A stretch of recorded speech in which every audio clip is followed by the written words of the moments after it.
दनाय च नन्दगोपकुमाराय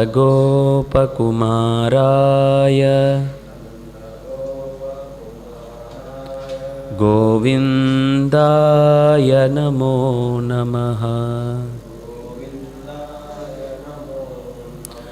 कृष्णाय वासुदेवाय हरये परमात्मने प्रणतक्लेशनाशाय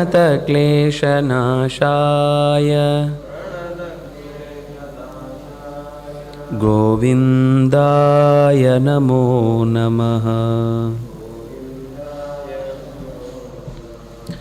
नमो ब्रह्मण्यदेवाय गोब्राह्मणहिताय च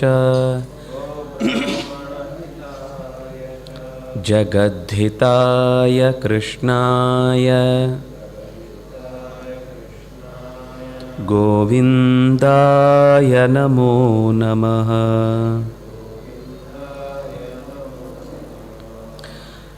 अच्युतानन्त गोविन्द नामोच्चारणभीषिताः नश्यन्ति सकलारोगाः सत्यं सत्यं वदाम्यहम्। हरे राम राम राम हरे हरे।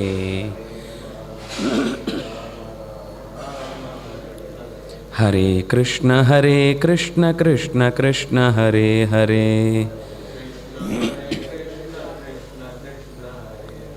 हरे राम राम राम हरे हरे।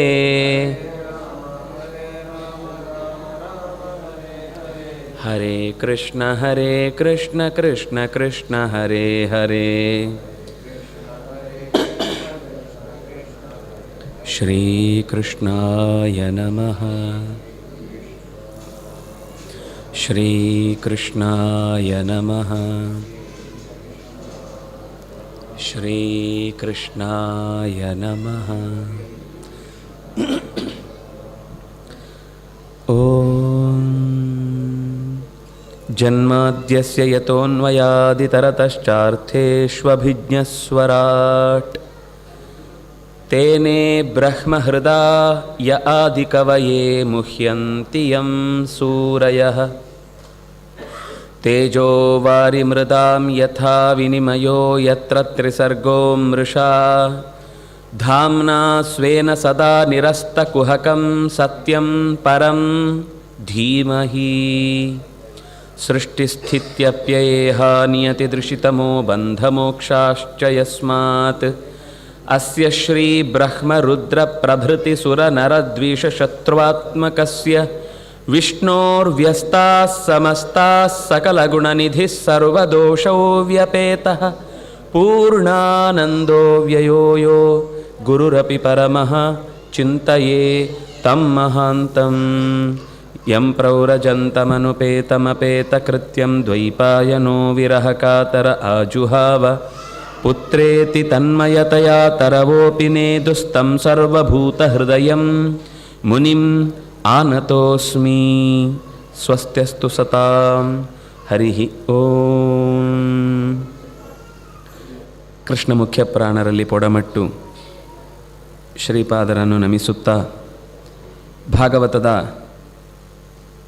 ಹಿಂದಿನ 5ನೆಯ ಸ್ಕಂಧದ ಕೊನೆಯ ಭಾಗದಲ್ಲಿ ನರಕದ 28 ಸ್ಥಾನಗಳನ್ನು ವರ್ಣಿಸ್ತಾ ಅದರ ವೈವಿಧ್ಯಗಳು ಮತ್ತಷ್ಟು ನೂರಾರು ಇದೆ.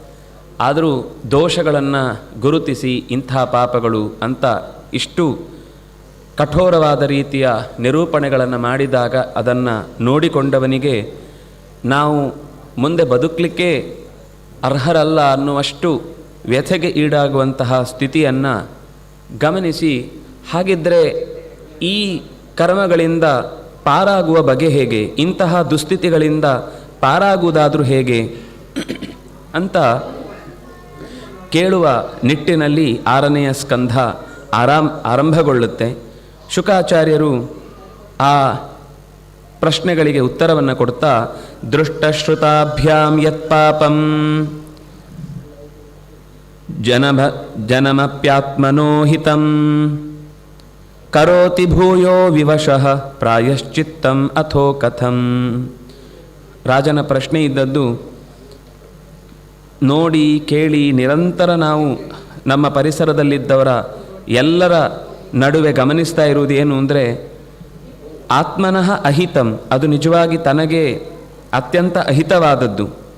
ಆದರೆ ಕರೋತಿ ಭೂಯಃ ವಿವಶಃ, ಆದರೆ ಅದೇ ತಪ್ಪುಗಳನ್ನು ನಿರಂತರ ಮತ್ತೆ ಮತ್ತೆ ಮಾಡ್ತಾನೇ ಇರ್ತಾನೆ ಒಬ್ಬ ಮನುಷ್ಯ. ಅಂದರೆ ಒಂದು ತಪ್ಪನ್ನು ತಿದ್ದಲಿಕ್ಕೋಸ್ಕರ ಪ್ರಾಯಶ್ಚಿತ್ತ ರೂಪದಲ್ಲಿ ಮಾಡಿದ ಮತ್ತೊಂದು ಕೆಲಸ ಮತ್ತೂ ಕರ್ಮಗಳಿಗೆ ಮತ್ತೂ ತಪ್ಪಾಗಿ ಮತ್ತೂ ಬಂಧನಕ್ಕೆ ಕಾರಣವಾಗುವುದಾದರೆ ಬಿಡಿಸಿಕೊಳ್ಳುವ ಬಗೆ ಹೇಗೆ? ಕಥಂ ಪ್ರಾಯಶ್ಚಿತ್ತಂ ಅತಃ. ಆಗ ಶುಕಾಚಾರ್ಯರು ತಸ್ಮಾತ್ ಪುರೈರ್ವಾ ಆಶು ಇಹ ಪಾಪ ನಿಷ್ಕೃತೌ ಯತೇತ ಮೃತ್ಯೋ ಅವಿಪತ್ ಯದ್ ಆತ್ಮನಃ ದೋಷಸ್ಯ ದೃಷ್ಟ್ವಾ ಗುರುಲಾಘವಂ ಯಥಾ ಭಿಷಕ್ ಚಿಕಿತ್ಸೇತ ರುಜಾಂ ನಿದಾನವತ್. ಈ ಹಿಂದೆ ಮಾಡಿದ ಒಂದೊಂದೇ ಕರ್ಮಗಳನ್ನು ಕಳೆದುಕೊಳ್ಳುವುದಕ್ಕೋಸ್ಕರ ಮನುಷ್ಯ ನಿರಂತರವಾಗಿ ಇಲ್ಲಿದ್ದಾಗಲೇ ಇಹ ಏವ ಯತೇತ, ಇನ್ಯಾವತ್ತೋ ನಾನು ಇನ್ಯಾವುದೋ ಲೋಕದಲ್ಲಿ ಉಳಿದಂತೆ ಅದನ್ನು ಹಾಗೆ ಕಳೆದು ಬಿಡ್ತೇನೆ, ಅನುಭವಿಸಿ ಕಳೆದು ಬಿಡ್ತೇನೆ ಅಂತ ನೀವು ಯೋಚನೆ ಮಾಡಿದರೆ ಅದು ಮುಗಿಯುವಂಥದ್ದೇ ಅಲ್ಲ. ನಮಗೆ ವಿಪತ್ತೇನು ಬಂದಿದೆ ಅದನ್ನು ಕಳೆಯುವುದಕ್ಕೆ ಇಲ್ಲೇ ಪ್ರಯತ್ನಿಸಬೇಕು. ಹೇಗೆ ಒಬ್ಬ ರೋಗವನ್ನು ಸರಿಯಾಗಿ ಅನಲೈಸ್ ಮಾಡಿದ ವೈದ್ಯ ಗುರುಲಾಘವಾಭ್ಯಾಂ ಎರಡನ್ನೂ ದೃಷ್ಟ ನೋಡಿ, ಭಿಷಕ್ ಒಬ್ಬ ವೈದ್ಯ ರುಜಾಂ ನಿದಾನವಿತ್, ಯಾವ ರೋಗಕ್ಕೆ ಎಷ್ಟು ಮದ್ದು ಕೊಡಬೇಕು, ಒಂದೇ ಮದ್ದು ಕೊಡ್ತಾ ಇರ್ಬೋದು, ಒಬ್ಬನಿಗೆ 2 ಚಮಚ ತಗೊಳ್ಳಿ ಅಂತಾನೆ, ಒಬ್ಬನಿಗೆ ನೀವು 1 ತಗೊಂಡ್ರೆ ಸಾಕು ಅಂತಾನೆ. ಹಾಗೆ ಅದಕ್ಕೆ ರೋಗಕ್ಕೆ ತಕ್ಕುದಾದ ಮದ್ದಿನ ಡೋಸೇಜನ್ನು ಹೆಚ್ಚು ಕಮ್ಮಿ ಮಾಡುವ ರೀತಿಯಲ್ಲಿ ತಾನೂ ಕೂಡ ಮಾಡಿದ ಕರ್ಮಗಳಿಗೆ ಪರಿಹಾರವನ್ನು ಕಾಣುವುದಕ್ಕೋಸ್ಕರ ಅದಕ್ಕೆ ಪ್ರಾಯಶ್ಚಿತ್ತದ ಕರ್ತವ್ಯಗಳನ್ನು ನಿರಂತರ ಮಾಡಿಕೊಳ್ಬೇಕು. ಆದರೆ ಒಂದು ಮಾತು ಹೇಳುತ್ತಾನೆ, ಮಾಡಿಕೊಳ್ಬೇಕು ಅನ್ನೋದು ಸರಿ, ಆದರೆ ಆ ಕರ್ಮಗಳು ಮತ್ತಷ್ಟು ಬಂಧನಕ್ಕೆ ಕಾರಣವಾಗುವುದಕ್ಕೆ ಉತ್ತರ ಸಿಗಲಿಲ್ವಲ್ಲ. ಅಂದರೆ ಕರ್ಮಣ ಕರ್ಮ ನಿರ್ಹಾರೋ ನೇಹಾತ್ಯಂತಿಕ ಇಷ್ಯತೆ ಅವಿದ್ವದ್ ಅಧಿಕಾರಿತ್ವಾತ್ ಪ್ರಾಯಶ್ಚಿತ್ತ ವಿಮರ್ಶನಂ. ಕರ್ಮಣ ಕರ್ಮ ನಿರ್ಹಾರ, ಕೆಸರಿನ ನೀರಿನಿಂದ ಕೆಸರಿನ ಕೊಳೆಯನ್ನು ತೊಳೆದುಕೊಳ್ಳುವುದಕ್ಕೋಸ್ಕರ ಪ್ರಯತ್ನಿಸಿದರೆ ಅದು ಹೇಗಾಗುತ್ತೆ? ಹಾಗಾಗತ್ತೆ. ಕರ್ಮದಿಂದಲೇ ಕರ್ಮವನ್ನು ತೊಡೆದು ಹಾಕ್ತೇನೆ ಅಂತ ಬಯಸುವಂಥದ್ದು. ಯಾಕೆಂದರೆ ಒಂದು ಕರ್ಮ, ಅದನ್ನು ಪರಿಹರಿಸಲಿಕ್ಕೆ ಮತ್ತೊಂದು ಕರ್ಮ, ಆ ಕರ್ಮ ನೆಟ್ಟಗಾಗಲಿಲ್ಲ, ಸಾಂಗವಾಗಲಿಲ್ಲ, ಗೊತ್ತಿಲ್ಲದೆ ಜಾರಿ ಹೋಯಿತು, ಕಾಲ ವ್ಯತ್ಯಾಸ ಆಯಿತು, ವಸ್ತುಗಳು ವ್ಯತ್ಯಾಸವಾದವು, ವ್ಯಕ್ತಿ ಹೇಳುವ ಮಾತುಗಳು ದೋಷಪೂರಿತವಾದವು, ಸಮಿಧೆಗಳು ಅಥವಾ ಇನ್ನೇನು ಅದಕ್ಕೆ ಬಳಸುವ ವಸ್ತುಗಳಿತ್ತು ಅದು ಕಲಬೆರಕೆಯಾಗಿತ್ತು ಅನ್ನುವ ಈ ಥರದ 100 ಸಮಸ್ಯೆಗಳ ನಡುವೆ ಒಂದು ಕರ್ಮವನ್ನು ಪರಿಹರಿಸುವುದಕ್ಕೋಸ್ಕರ ಮಾಡಿದ ಮತ್ತೊಂದು ಪ್ರಾಯಶ್ಚಿತ್ತದ ಕರ್ಮವೇ ಮತ್ತೆ 100 ಕರ್ಮಗಳಿಗೆ ಕಾರಣವಾಗುವುದರಿಂದ ಕರ್ಮಗಳು ಮತ್ತಷ್ಟು ಹೊಸ ಹೊಸ ಕರ್ಮಗಳನ್ನು ಹುಟ್ಟು ಹಾಕುತ್ತೆ ಅಂತಂದರೆ ತಿದ್ದಿಕೊಳ್ಳುವ ಬಗೆ ಹೇಗೆ? ಯಾಕೆಂದರೆ ಒಂದು ಮಾತು ಇದೆ, ಪ್ರತಿಯೊಬ್ಬ ಮನುಷ್ಯನೂ ಕೂಡ ಒಂದು ಜನ್ಮದಲ್ಲಿ ದಶಾವರಾಣಾಂ ದೇಹಾನಾಂ ಕಾರಣಾನಿ ಕರೋತ್ಯಯಂ ಅಂತ. ಒಂದು ಜನ್ಮದಲ್ಲಿ ಮಾಡಿದ ಕರ್ಮಗಳ ರಾಶಿ 10 ಜನ್ಮಕ್ಕೆ ಅನುಭವಿಸುವಷ್ಟಕ್ಕಿದೆ ಅಂತ. ಅವನು ಮತ್ತೆ ಮುಂದಿನ ಜನ್ಮ ಬಂದರೆ ಈ ಜನ್ಮದ್ದು 10 ಜನ್ಮಕ್ಕಾಗುವಂಥದ್ದು, ಮತ್ತೆ ಮುಂದೆ ಮನುಷ್ಯನಾಗಿ ಹುಟ್ಟಿದರೆ ಮತ್ತೆ 10 ಜನ್ಮದ್ದು, ಮತ್ತೆ ಹುಟ್ಟಿದರೆ ಮತ್ತೆ 10 ಜನ್ಮದ್ದು. 1ನೇ ಜನ್ಮಕ್ಕೆ 10 ಇದ್ದದ್ದು, 2ನೇದಕ್ಕೆ 19 ಆಯಿತು, 3ನೇದಕ್ಕೆ 28 ಆಯಿತು, 4ನೇದಕ್ಕೆ 37 ಆಯಿತು, 5ನೇದಕ್ಕೆ ಸುಮ್ಮನೆ ಲೆಕ್ಕಾಚಾರದ ಲೆಕ್ಕದಲ್ಲಿ ತಗೊಂಡ್ರೆ ಬೆಳೀತಾ ಹೋಗುತ್ತೆ ಹೊರತು ಇದು ಕೊನೆ ಯಾವಾಗ? ಬಿಡಿಸಿಕೊಳ್ಳುವುದು ಯಾವಾಗ? ಈ ಸಮಸ್ಯೆಗಳಿಂದ ಪಾರಾಗುವುದು ಯಾವಾಗ? ಅದರಿಂದಾಗಿ ಕರ್ಮ ಪೂರ್ಣ ಪ್ರಮಾಣದಲ್ಲಿ ಕರ್ಮದ ತೊಡೆಯುವಿಕೆಗೆ ಕಾರಣವಾಗುವ ಕುಠಾರ ಆಗಲಿಕ್ಕೆ ಸಾಧ್ಯ ಇಲ್ಲ. ಯಾಕೆಂದರೆ ಆ ವಿಷಯದಲ್ಲಿ ಸರಿಯಾದ ತಿಳುವಳಿಕೆ ಇಲ್ಲದೆ ಹೋದಾಗ ಪ್ರಾಯಶ್ಚಿತ್ತದ ಬಗ್ಗೆ ನಾವು ಮತ್ತೆ ಮತ್ತೆ ವಿಮರ್ಶೆ ಮಾಡಬೇಕಾಗುತ್ತೆ. ಪ್ರಾಯಶ್ಚಿತ್ತಾನಿ ಚೀರ್ಣಾನಿ ನಾರಾಯಣ ಪರಾಂಗುಖೈ ನವೈ ಪುನಂತಿ ರಾಜೇಂದ್ರ ಸುರಾ ಕುಂಭಂ ಇವಾಪಗ. ಈ ಕರ್ಮವನ್ನು ಮಾಡಿದರೆ, ಅಕಸ್ಮಾತ್ ಅವನು ಮತ್ತೆ ಮತ್ತೆ ಕರ್ಮವನ್ನು ಮಾಡ್ತಾನೆ ಇದ್ದರೆ, ಗಂಗೆಯ ನೀರನ್ನು ಮದ್ಯವನ್ನು ಹಾಕುವ ಪಾತ್ರೆಯಲ್ಲಿ ತಂದು ಕೊಟ್ಟ ಹಾಗಿರುತ್ತೆ. ನೀವು ಅದನ್ನು ನೋಡುವವರಿಗೆ ಅದು ಮದ್ಯದ ಪಾತ್ರೆ ಅಂತ ಅನ್ನಿಸುತ್ತೆ ಒಂದು, ಮತ್ತು ಮದ್ಯದ ಪಾತ್ರೆಯನ್ನು ಒಮ್ಮೆ ಅದಕ್ಕಾಗಿ ಉಪಯೋಗಿಸಿದ ಮೇಲೆ ಮತ್ತೆ ನೀವು ಅದನ್ನು ಬೇರೆ ಏನು ಉಪಯೋಗಿಸೋದು ಅದು, ಅಥವಾ ಗಂಗೆಗೆ ಒಂದು ಹನಿ ಮದ್ಯ ಸೇರಿಕೊಂಡರೂ ಕೂಡ ಆ ಗಂಗೆಯ ಪಾವಿತ್ರ್ಯವನ್ನು ನಾವು ಎಷ್ಟೆಲ್ಲ ಗೌರವಿಸುವವರಾದರೂ ಕೂಡ ಆ ಹೊತ್ತಿಗೆ ಆ ಸಂಪರ್ಕ ಅನ್ನೋದು ನಾಶ ಆಗುತ್ತೆ. ಹಾಗಾಗಿ ಒಂದು ಕರ್ಮವನ್ನು ನಾವು ಮತ್ತೆ ಅದನ್ನು ಪರಿಹರಿಸಿಕೊಳ್ಳಿಕ್ಕೋಸ್ಕರ ಮತ್ತೆ ಮಾಡಿದ ಕರ್ಮದಲ್ಲಿ ನಾರಾಯಣ ಪರಾಂಗುಖರಾದಂತಹ ಸ್ಥಿತಿಯಲ್ಲಿ ಇದ್ದು ನಾವು ಆ ಕರ್ತವ್ಯವನ್ನು ನಿರ್ವಹಿಸಿದರೆ ಮದ್ಯದೊಂದಿಗೆ ಬೆರೆತಂತಹ ಗಂಗೆಯಂತೆ ಅದು ಅಶುದ್ಧಿಯೇ ಆಗಿ ಮತ್ತಷ್ಟು ಅನಾಹುತಕ್ಕೆ ಕಾರಣ ಆಗುತ್ತೆ. ಹಾಗಾದರೆ ಒಂದೇ ದಾರಿ ಏನು ಅಂದರೆ ಪ್ರಾಯಶ್ಚಿತ್ತ ಮಾಡುವುದು. ಪ್ರಾಯ ಚಿತ್ತ ಶೋಧನಂ. ಮತ್ತೆ ಮತ್ತೆ ಮನಸ್ಸಿಗೆ ನೀನು ಮಾಡ್ತಾ ಇರೋದು ತಪ್ಪು, ಇದು ಹೀಗಲ್ಲ, ಇದು ಹೀಗಾಗಬೇಕಿತ್ತು. 2 ಬಾರಿ ಅದೇ ತಪ್ಪು ಮತ್ತೆ ನಡೀಬಹುದು, 3 ಬಾರಿ ಜಾರಬಹುದು. ಮತ್ತೆ ಮತ್ತೆ ಅದನ್ನೇ ಎಚ್ಚರಿಸಿ ತನ್ನನ್ನೇ ತಾನು ತಿದ್ದಿಕೊಳ್ಳುವ ಪ್ರಯತ್ನದಲ್ಲಿ ಮೆಂಟರ್ ಯಾವಾಗಲೂ ನಮ್ಮ ಬೆನ್ನ ಹಿಂದೆ ಬಂದು ಕಿವಿಯಲ್ಲಿ ಊದ್ತಾ ಇರ್ತಾನ. ನಮಗೆ ನಾವೇ ಎಷ್ಟೋ ಸರ್ತಿ ಅವರು ಹೇಳಿದ ಮಾತನ್ನು ನೆನಪಿಸಿಕೊಂಡು ತಿದ್ದಿಕೊಂಡು ನಮ್ಮ ದಾರಿಯನ್ನು ನಾವು ಸ್ವಚ್ಛಗೊಳಿಸಿಕೊಳ್ಳಬೇಕಾದದ್ದು ಅಗತ್ಯ. ಅಂತಹ ಪ್ರಾಯಶ್ಚಿತ್ತವನ್ನು ಮಾಡಿಕೊಳ್ಳುವಾಗ ನೋಡುಗನಾದ ಭಗವಂತ ನನ್ನ ಸುತ್ತ ಸದಾ ಇದ್ದು ನನ್ನನ್ನು ಗಮನಿಸ್ತಾ ಇದ್ದಾನೆ ಅನ್ನುವ ಎಚ್ಚರದಿಂದ ಆ ಕರ್ತವ್ಯವನ್ನು ಮಾಡಿದಾಗ ನಾರಾಯಣ ಪರಾಂಗುಖನಾದವನಿಗೆ ಎಷ್ಟು ಕರ್ತವ್ಯಗಳನ್ನು ನಿರ್ವಹಿಸಿದರೂ ಆ ಕರ್ತವ್ಯಗಳು ಮತ್ತಷ್ಟು ಆತನನ್ನು ಬಂಧನಕ್ಕೆ ಒಡ್ಡುತ್ತೆ. ಅದನಿಗೆ ನವೈ ಪುನಂತಿ ರಾಜೇಂದ್ರ. ಇದು ಖಂಡಿತ ಅವನನ್ನು ಪೂರ್ಣ ಪ್ರಮಾಣದಲ್ಲಿ ಪರಿಶುದ್ಧಿಯಾಗಿಸುವುದಕ್ಕೆ ಸಾಧ್ಯವಾಗದಷ್ಟು ಆತ ಕರ್ಮದ ಬೆನ್ನ ಹಿಂದೆ ಬಿದ್ದರೆ, ಕರ್ಮ ಮಾಡಬಾರ್ದು ಅಂತ ಹೇಳಿಲ್ಲ, ನಾರಾಯಣನ ನೆನಪಿಲ್ಲದೆ ಮಾಡಿದರೆ, ಮಾಡಿಯೂ ಅದರಿಂದ ಏನೋನು ವಿಶೇಷವಾದ ಪುಣ್ಯವನ್ನು ಗಳಿಸಬೇಕು ಅಂತ ಅಥವಾ ಪಾಪದ ತೊಡಕನ್ನು ಪರಿಹರಿಸಿಕೊಳ್ಬೇಕು ಅಂತ ಪ್ರಯತ್ನಿಸ್ತಾನೆ, ಅದು ವ್ಯರ್ಥವಾಗಿ ಬಿಡುತ್ತೆ. ಒಂದೋ ಪೋಸ್ಟ್ಪೋನ್ ಆಗುತ್ತೆ, ಒಂದೋ ಮತ್ತಷ್ಟು ಕರ್ಮಗಳಿಂದ ಗಂಟನ್ನು ತನ್ನ ಬೆನ್ನ ಹಿಂದೆಯೇ ಕಟ್ಟಿ ಕೂತು ಬಿಡುತ್ತೆ. ಅದು ಒಂದು ಸರ್ತಿ ಅಂಟಿಕೊಂಡು ಹೋಗ್ತಾ ಹೋಯಿತು ಅಂದರೆ ಮತ್ತೆ ಅದರಿಂದ ಹೊರಕ್ಕೆ ಬರಲಿಕ್ಕೆ ಸಾಧ್ಯ ಇಲ್ಲ. ಅಲ್ಲ, ಭಗವಂತ ನೋಡ್ತಾ ಇದ್ದಾನೆ ಮಾತ್ರ ಅಲ್ಲ, ಇನ್ನೂ ಭಗವಂತನ ಜೊತೆಗೆ ನೋಡುವವರು ಬಹಳ ಜನ ಇದ್ದಾರೆ ಅಂತ ತಿಳಿಸುವುದರ ಜೊತೆಗೆ ಒಂದು ಉಪಾಖ್ಯಾನವನ್ನು ಆರಂಭ ಮಾಡ್ತಾ, ಕನ್ಯಾಕುಬ್ಜ ಅಂತನ್ನುವಂತಹ ಪ್ರದೇಶದಲ್ಲಿ ಒಬ್ಬ ಅಜಾಮಿಳ ಇದ್ದ.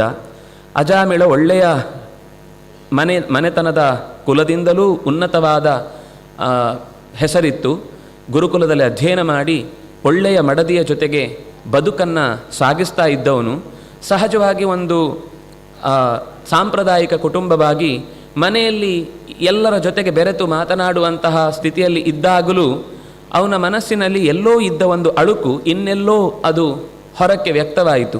ಸಾಮಾನ್ಯವಾಗಿ ಹಳಬರು ಸ್ವಲ್ಪ ತಿಳಿದವರಾಗಿ ಸ್ವಲ್ಪ ಜಾಣರಾಗಿದ್ದರೆ ಹೊಸ ಮದುಮಕ್ಕಳಿಗೆ ಒಂದಿಷ್ಟು ಅವರದ್ದೇ ಆದ ಬದುಕನ್ನು ನಡೆಸಲಿಕ್ಕೆ ಒಂದು ಸ್ವಾತಂತ್ರ್ಯವನ್ನು ನೀಡುತ್ತಾರೆ. ನಮ್ಮ ಇವತ್ತಿನ ಭಾಷೆಯಲ್ಲಿ ಹೇಳುವುದಾದರೆ ಪ್ರೈವೇಸಿ. ಆ ಮನೆಯಲ್ಲಿ ಬಹುಶಃ ಅವನಿಗೆ ಅದು ಹೆಚ್ಚು ಸಿಕ್ಕಿಲ್ಲ, ಒತ್ತಡ ಮನಸ್ಸಿನಲ್ಲಿತ್ತು. ಈ ಒತ್ತಡ ಎಷ್ಟೋ ದಿವಸಗಳ ತನಕ ಅಲ್ಲಿಯ ಅವನ ಅಧ್ಯಯನ, ಅವನ ಆಲೋಚನೆ, ಅವನ ದೊಡ್ಡವರ ಮನೆತನದ ಮಾತುಗಳು ಇದೆಲ್ಲವೂ ಮನಸ್ಸಿನಲ್ಲಿ ಇದ್ದದ್ದು ಬಹಳ ದಿವಸದ ತನಕ ತಡೆದಿದ್ದರೂ ಕೂಡ ಯಾವುದೋ ಒಂದು ಬಾರಿ ಆತ ಸಮಿಧೆಗಳನ್ನು, ದರ್ಭೆಯನ್ನು ತರುವುದಕ್ಕಾಗಿ ಕಾಡಿನ ನಡುವೆ ತೆರಳಿದಾಗ ಸ್ವಚ್ಛಂದವಾಗಿ ಮೈಚೆಲ್ಲಿ ಯಾರೋ ಪುರುಷನ ಜೊತೆಗೆ ಓಡಾಡ್ತಾ ಇದ್ದಂತಹ ಹೆಣ್ಣು ಮಗಳನ್ನು, ವೇಶ್ಯಾಸ್ತ್ರೀಯನ್ನು ನೋಡಿ ಆತನ ಮನಸ್ಸು ಕಲಕಿತು. ಹೇಗೋ ಪ್ರಸಂಗವಶಾತ್ ಭೇಟಿಯಾದಾಗ ಅವನಿಗೆ ಈ ಸ್ವಚ್ಛಂದತೆ ಅನ್ನುವುದು ತನಗೆ ಇಲ್ಲೆಲ್ಲೂ ಸಿಗಲಿಕ್ಕೆ ಸಾಧ್ಯ ಇಲ್ಲ ಅಂತ ಯೋಚಿಸಿ ತಂದೆ, ತಾಯಿ, ಹೆಂಡತಿ, ಮಕ್ಕಳು, ಕುಟುಂಬ, ಊರು ಎಲ್ಲವನ್ನೂ ತೊರೆದು ಆಕೆಯ ಜೊತೆಗೆ ಬದುಕಲಿಕ್ಕೆ ಶುರು ಮಾಡಿದ. ಸಂಪತ್ತೆಲ್ಲ ಕರಗಿ ಹೋದ ಬಳಿಕ ಆಕೆಯನ್ನು ಸಂತೋಷಪಡಿಸುವುದಕ್ಕೋಸ್ಕರ ದರೋಡೆ ಮಾಡಿದ. ಕಳ್ಳತನ, ಸುಳ್ಳತನ, ಬೇಡವಾದ ಎಲ್ಲ ಮದ್ಯ ಮಾಂಸಗಳಿಂದ ಪೂರ್ತಿ ಬದುಕನ್ನೇ ಜರ್ಜರಿತವಾಗಿಸಿಕೊಂಡ. 10 ಮಕ್ಕಳು ಆಕೆಯಲ್ಲಿ ಹುಟ್ಟಿದವು. 88 ವಯಸ್ಸಾಗುವಾಗ, ಸುಮಾರು 20-26 ವಯಸ್ಸಿಗೆ ಅವನು ಬಿಟ್ಟು ಹೋದವನು ಸುಮಾರು 60 ವರ್ಷಗಳ ಕಾಲ ಆ ಹೆಣ್ಣಿನ ಜೊತೆಗೆ ಕಾಲವನ್ನು ಕಳೆದವನಿಗೆ ಯಾವತ್ತೋ ಒಂದು ದಿವಸ ಮನಸ್ಸಿನಲ್ಲಿ ನನ್ನ ಕಾಲ ಮುಗೀತಾ ಬಂತು ಅಂತ ಅನ್ನಿಸಿ ಯೋಚನೆಗೆ ಬಿದ್ದ. ಹಾಗೆ ಜೊಂಪು ಹತ್ತಿದೆ. ಜೊಂಪಿನಲ್ಲೂ ಅವನಿಗೊಂದು ದೃಶ್ಯ ಕಂಡಿದೆ. ಇಬ್ಬರು ಕರಿಕರಿಯಾದ ಶರೀರವುಳ್ಳವರು ತನ್ನ ಒಳಗೆ ಸೇರಿದ್ದ ಜೀವವನ್ನು ಹಿಡಿದು ಹೊರಕ್ಕೆ ಎಳೆಯುವ ಹಾಗೆ ಆತನಿಗೆ ಅನುಭವ ಆಯಿತು.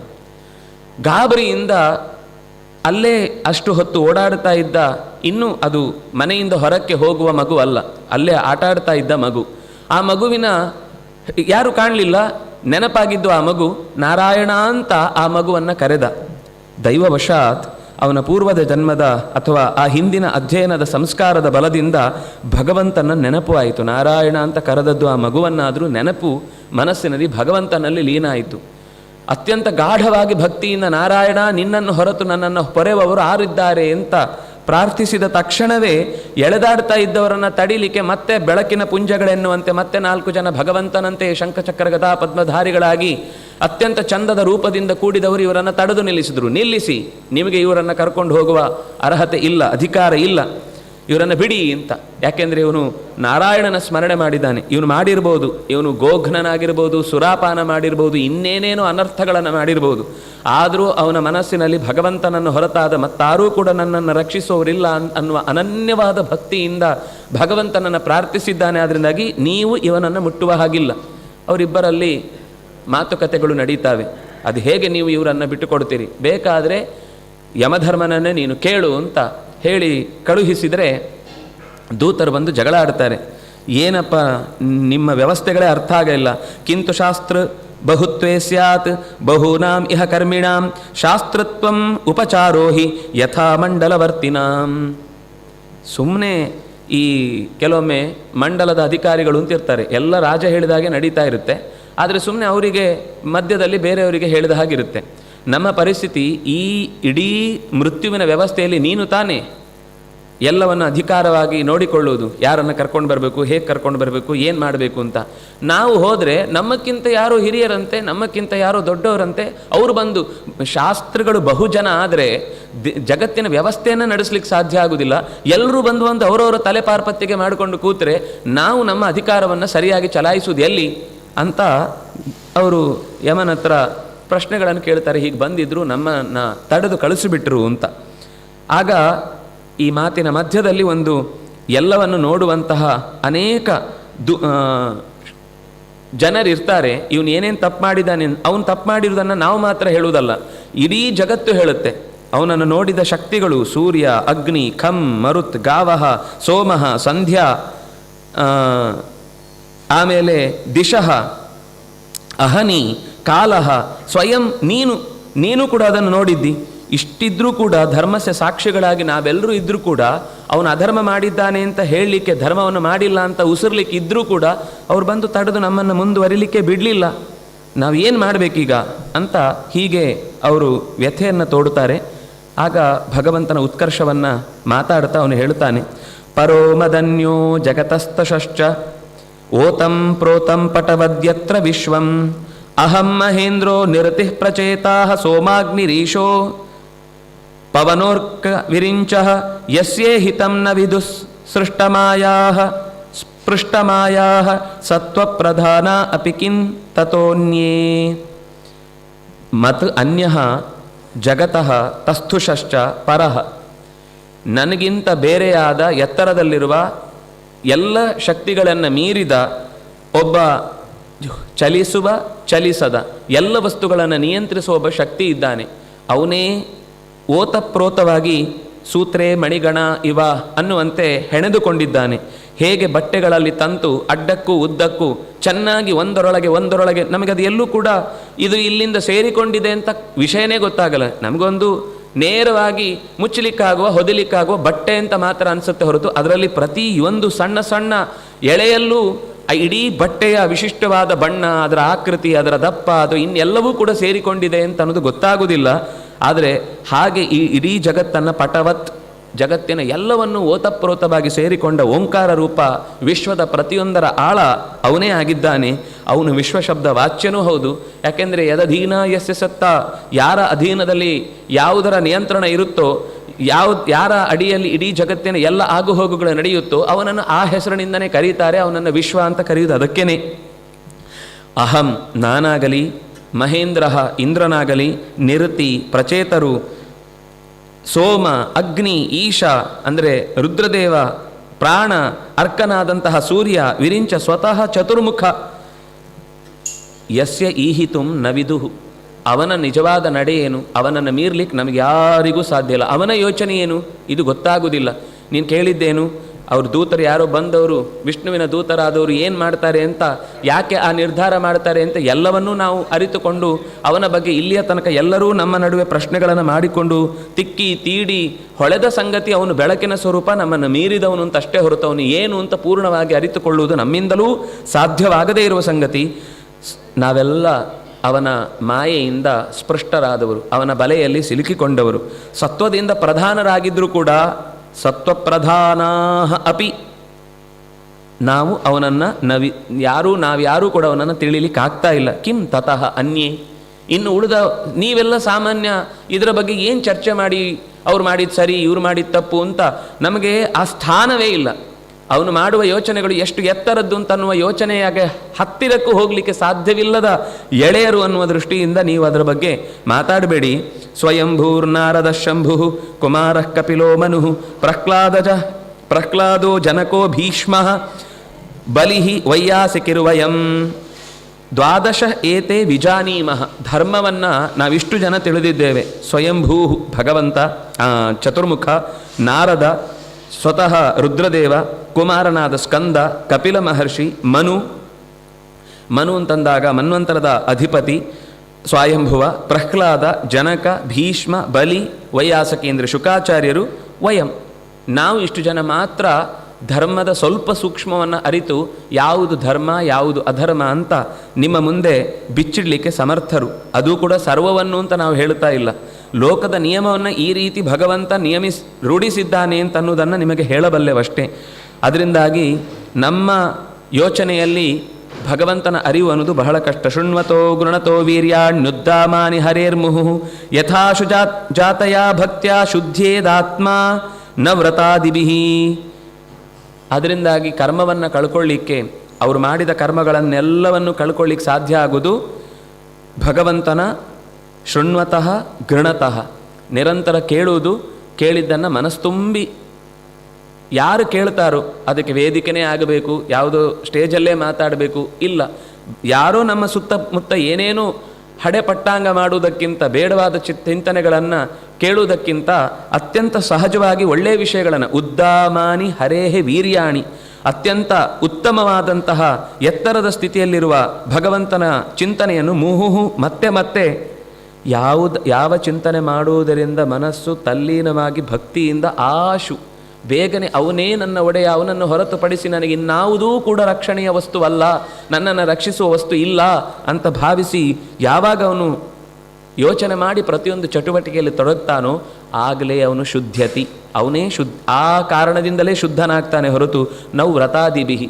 ಕೇವಲ ವ್ರತವನ್ನು ಮಾಡಿದರೂ ಭಗವಂತನ ನೆನಪಿಲ್ಲದೆ ಹೆಸರಿನಲ್ಲಿ ಸಂಕಲ್ಪದಲ್ಲಿ ಮೊದಲಿಗೊಮ್ಮೆ ಬರುತ್ತೆ, ಕೊನೆಗೊಮ್ಮೆ ಬರುತ್ತೆ, ಮಧ್ಯದಲ್ಲೆಲ್ಲ ಎಲ್ಲೋ ನಾವೇ ನಮ್ಮದೇ ಪ್ರಪಂಚ, ಬಂದವರದ್ದೇ ನೋಡಿಕೊಳ್ಳುವ ಪ್ರಪಂಚ ಆಗಿ ಆ ಕಾರ್ಯಕ್ರಮ ಇರಬೇಕಾದದ್ದು ಯಾರೋ ಮಾಡಿಸುವ ಪುರೋಹಿತರಿಗೆ ಅಂತ ಮಾತ್ರ ಅನ್ನುವ ರೀತಿ ಆಗಿ ಹೋದರೆ, ಹೊಗೆ ತಿನ್ನಬೇಕಾದ್ರೆ ಅವರು ಕೃಷ್ಣಾರ್ಪಣೆಗೆ ಬಂದು ದುಡ್ಡು ಕೊಡ್ತೇವಲ್ಲ ಅದರಿಂದ ಪುಣ್ಯ ಬರಬೇಕು ಅಂದರೆ ಆಗೋದಿಲ್ಲ. ಎಷ್ಟು ಜಾಸ್ತಿ ನಾವು ಅದರಲ್ಲಿ ಇನ್ವಾಲ್ವ್ಮೆಂಟ್ ತೋರಿಸ್ತೇವೋ, ಯಜಮಾನನಾಗಿ ನಮ್ಮ ಕರ್ತವ್ಯ, ಯಜಮಾನ ಅಂದರೆ ಯಾಗ ಮಾಡೋನು ಅವನೇ. ಆದರೆ ಮಂತ್ರಗಳು ತಿಳಿಯದೇ ಹೋದಾಗ, ಮುಂದುವರಿಸಲಿಕ್ಕೆ ಅನುಕ್ರಮಣಿಕೆ ಮಾಡಲಿಕ್ಕೆ ಬಾರದೇ ಇದ್ದಾಗ ವರ್ಣೆ ಕೊಟ್ಟು ನೀವು ಮಾಡುವ ಪ್ರತಿಯೊಂದು ಚರಿಯಲ್ಲಿ ನಾನೇ, ಯಾಕೆಂದರೆ ಆಗಬೇಕಾದ ಪ್ರತಿಯೊಂದು ಕೆಲಸದಲ್ಲೂ ಏನಾದರೂ ಹೆಚ್ಚು ಕಮ್ಮಿ ಬಂತು ಅಥವಾ ಯೋಚನೆಗೆ ಈಡು ಮಾಡಿತು ಅಂದರೆ ಪರಿಹರಿಸಬೇಕಾದ ಹೊಣೆಗಾರಿಕೆ ಇರುವುದು ಈ ಯಜಮಾನನಿಗೆ. ನೀವರು ಎಲ್ಲೋ ಹೋಗಿ ಅವರೇ ತರುವುದು, ಅವರೇ ಮಾಡೋದು, ಅವರೇ ತೊಗೊಂಡು ಹೋಗೋದು ಅಂತಾದರೆ ಅನಿವಾರ್ಯವಾಗಿ ಮಾಡದೇ ಇರುವುದಕ್ಕಿಂತ ಇಷ್ಟು ಮಾಡುವುದು ಬೆಟರು. ನಾನು ಅದನ್ನು ನಿರಾಕರಣೆ ಮಾಡುತ್ತಿಲ್ಲ. ಆದರೆ ನಮ್ಮ ತೊಡಗಿಸಿಕೊಳ್ಳುವಿಕೆ ಇಲ್ಲ ಅಂತ ಆದಾಗ, ಅದು ಭಗವಂತನ ನಾಮಸ್ಮರಣೆ ಇಲ್ಲದೆ ಎಷ್ಟು ದೊಡ್ಡ ವ್ರತದ ಕಾರ್ಯಕ್ರಮ ನಡೆದರೂ ಕೂಡ ಅದು ಭಗವಂತನ ಸ್ಮರಣೆ ಯಾವಾಗಲೂ ತುದಿಗೊಮ್ಮೆ ಕೊನೆಗೊಮ್ಮೆ ಅಲ್ಲ, ಪ್ರತಿ ಕ್ಷಣದಲ್ಲಿ, ಅದು ಮಧ್ಯದಲ್ಲೂ ಕೊನೆಯಲ್ಲೂ ತುದಿಯಲ್ಲೂ ಎಲ್ಲ ಕಾಲದಲ್ಲೂ ಸಾಧ್ಯವಾದಷ್ಟು ಮರೆತು ಹೋಗಬಹುದು ಮನುಷ್ಯರಾಗಿ. ಆದರೆ ಮರೆಯುವುದೇ ಸಹಜವಾದ ಧರ್ಮ, ಮರಿಲೇಬೇಕು ನಾವು, ಅದು ಮಾಡಬೇಕಾದ ಕರ್ತವ್ಯ ಅಲ್ಲ, ಕೊನೆಗೆ ಕೃಷ್ಣಾರ್ಪಣೆ ಬಿಟ್ಟರೆ ಸಾಕು ಅನ್ನುವ ಈ ಹಠ ಇಲ್ಲದೆ ನೆನಪಿಸಿಕೊಂಡು ಮಾಡಿದರೆ ಮಾತ್ರ ಶುದ್ಧೇತ್, ಆಗ ಆತ್ಮ ಅನ್ನೋದು ಶುದ್ಧನೆನಿಸ್ತಾನೆ. ಇಷ್ಟು ಹೇಳಿ ಅವರವರ ಮಾತುಕತೆಗಳು ನಡೆದು ಇವನಿಗೆ ಎಚ್ಚರ ಆಗಿಬಿಡುತ್ತೆ. ಎಚ್ಚರ ಆದಾಗ ಗಾಬರಿ ಆಗುತ್ತೆ ಅವನಿಗೆ. ಏನಿದು ಇಷ್ಟು ಹೊತ್ತದ್ದು ಸ್ವಪ್ನಂವಾ ಸುಷುಪ್ತಿರುವ, ಇದು ನಾನು ಇಷ್ಟು ಹೊತ್ತು ಅನುಭವಿಸಿದ್ದು ಸ್ವಪ್ನವೋ ಅಥವಾ ನಿಜವಾಗಿ ನನಗೆ ನಿದ್ದೆಗಣ್ಣಲ್ಲಿ ಏನಾದರೂ ಕಾಣಿಸಿತೋ ಅಂತ ತಲೆ ಜಾಡಿಸಿಕೊಳ್ತಾನೆ. ಆದರೆ ಆ ಹೊತ್ತಿನಲ್ಲಿ ನಾರಾಯಣ ಅಂತ ಒಂದು ನಾಮ ಆಡುವ ಹೊತ್ತಿನಲ್ಲಿ ಅವನಲ್ಲಿ ಹುಟ್ಟಿದ ಭಕ್ತಿ, ಆದ ಮೈಯ ರೋಮಾಂಚ, ಇದವನಿಗೆ ಅಲ್ಲಿ ತನಕ ತಾನು ಮಾಡಿದ ಪ್ರತಿಯೊಂದು ತಪ್ಪುಗಳು ಮನಸ್ಸಿಗೆ ಸ್ಮರಣೆಗೆ ಬಂದು, ಅಯ್ಯೋ ಎಂಥ ಭಗವಂತನ ಕಾರುಣ್ಯ, ಇಷ್ಟು ಅನ್ಯಾಯ ಮಾಡಿದ ಮೇಲೂ ನಾನು ಅನನ್ಯವಾಗಿ ನೀನೇ ನನ್ನನ್ನು ರಕ್ಷಿಸುವವನು ಅಂತಂದಾಗಲೂ ಕೈ ಹಿಡಿದು ನನ್ನನ್ನು ಪ್ರೀತಿಯಿಂದ ಎತ್ತಿಕೊಳ್ಳುವ ಈ ಎಚ್ಚರಿಕೆಯನ್ನು, ಒಂದು ವಿಷನನ್ನು ಕೊಟ್ಟ ಅಲ್ವಾ, ಇದು ಎಂಥ ಭಗವಂತನ ಕಾರುಣ್ಯ. ಎಲ್ಲವನು ಆ ಕ್ಷಣದಲ್ಲಿ ತ್ಯಾಗ ಮಾಡಿದವನು ಸೀದಾ ಹರಿದ್ವಾರಕ್ಕೆ ಹೋದ.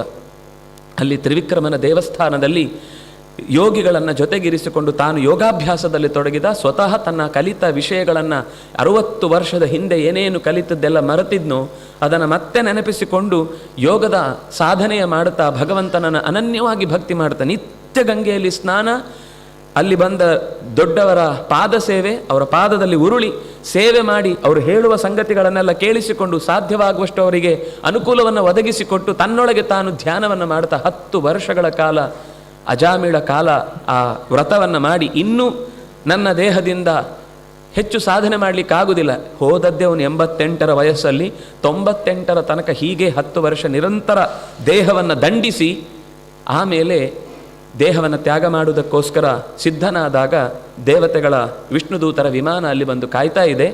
ಗಂಗೆಯಲ್ಲಿ ತನ್ನ ಶರೀರವನ್ನು ತ್ಯಾಗ ಮಾಡಿ ದೇವತೆಗಳು ಆ ನೀಡಿದ ಮತ್ತೊಂದು ಶರೀರದಲ್ಲಿ ಕೂತು ಅಲ್ಲಿಂದ ವಿಷ್ಣುವಿನ ಲೋಕದ ಕಡೆಗೆ ಸಾಗಿದ. ಅದರಿಂದಾಗಿ ಭಗವಂತನ ನಾಮಸ್ಮರಣೆಗೆ ಎಂಥ ಬಲ ಇದೆ ಅಂದರೆ ಅದು ಭಕ್ತಿಯನ್ನು ಹುಟ್ಟಿಸುವುದಕ್ಕೆ ಕಾರಣವಾಯಿತು. ಸುಮ್ಮನೆ ಅರ್ಥ ಇಲ್ಲದೆ ನಾರಾಯಣ ಅಂತ ಹೇಳಿದ ತಕ್ಷಣ ಎಲ್ಲ ಆಗುತ್ತೆ ಅಂದರೆ ನಾವು ಕನ್ಫೆಷನ್ ಪ್ರತಿ ವಾರ ಮಾಡೋದು, ಒಂದು ದಿವಸ ಹೋಗಿ ಮರೆಯಲ್ಲಿ ನಿಂತ್ಕೊಂಡು ಬೊಬ್ಬೆ ಹೊಡೆಯೋದು, ಆಮೇಲೆ ಮತ್ತೊಂದು ಸರ್ತಿ ಮಾಡಲಿಕ್ಕೆ ಪರ್ಮಿಷನ್ ತೊಗೊಂಡು ಬಂದ ಹಾಗೆ ಅಲ್ಲ ಅದು. ಪ್ರಾಯ ಚಿತ್ತಶೋಧನಂ ಅಂತ ಅದಕ್ಕೆ ಹೇಳಿದ್ದು.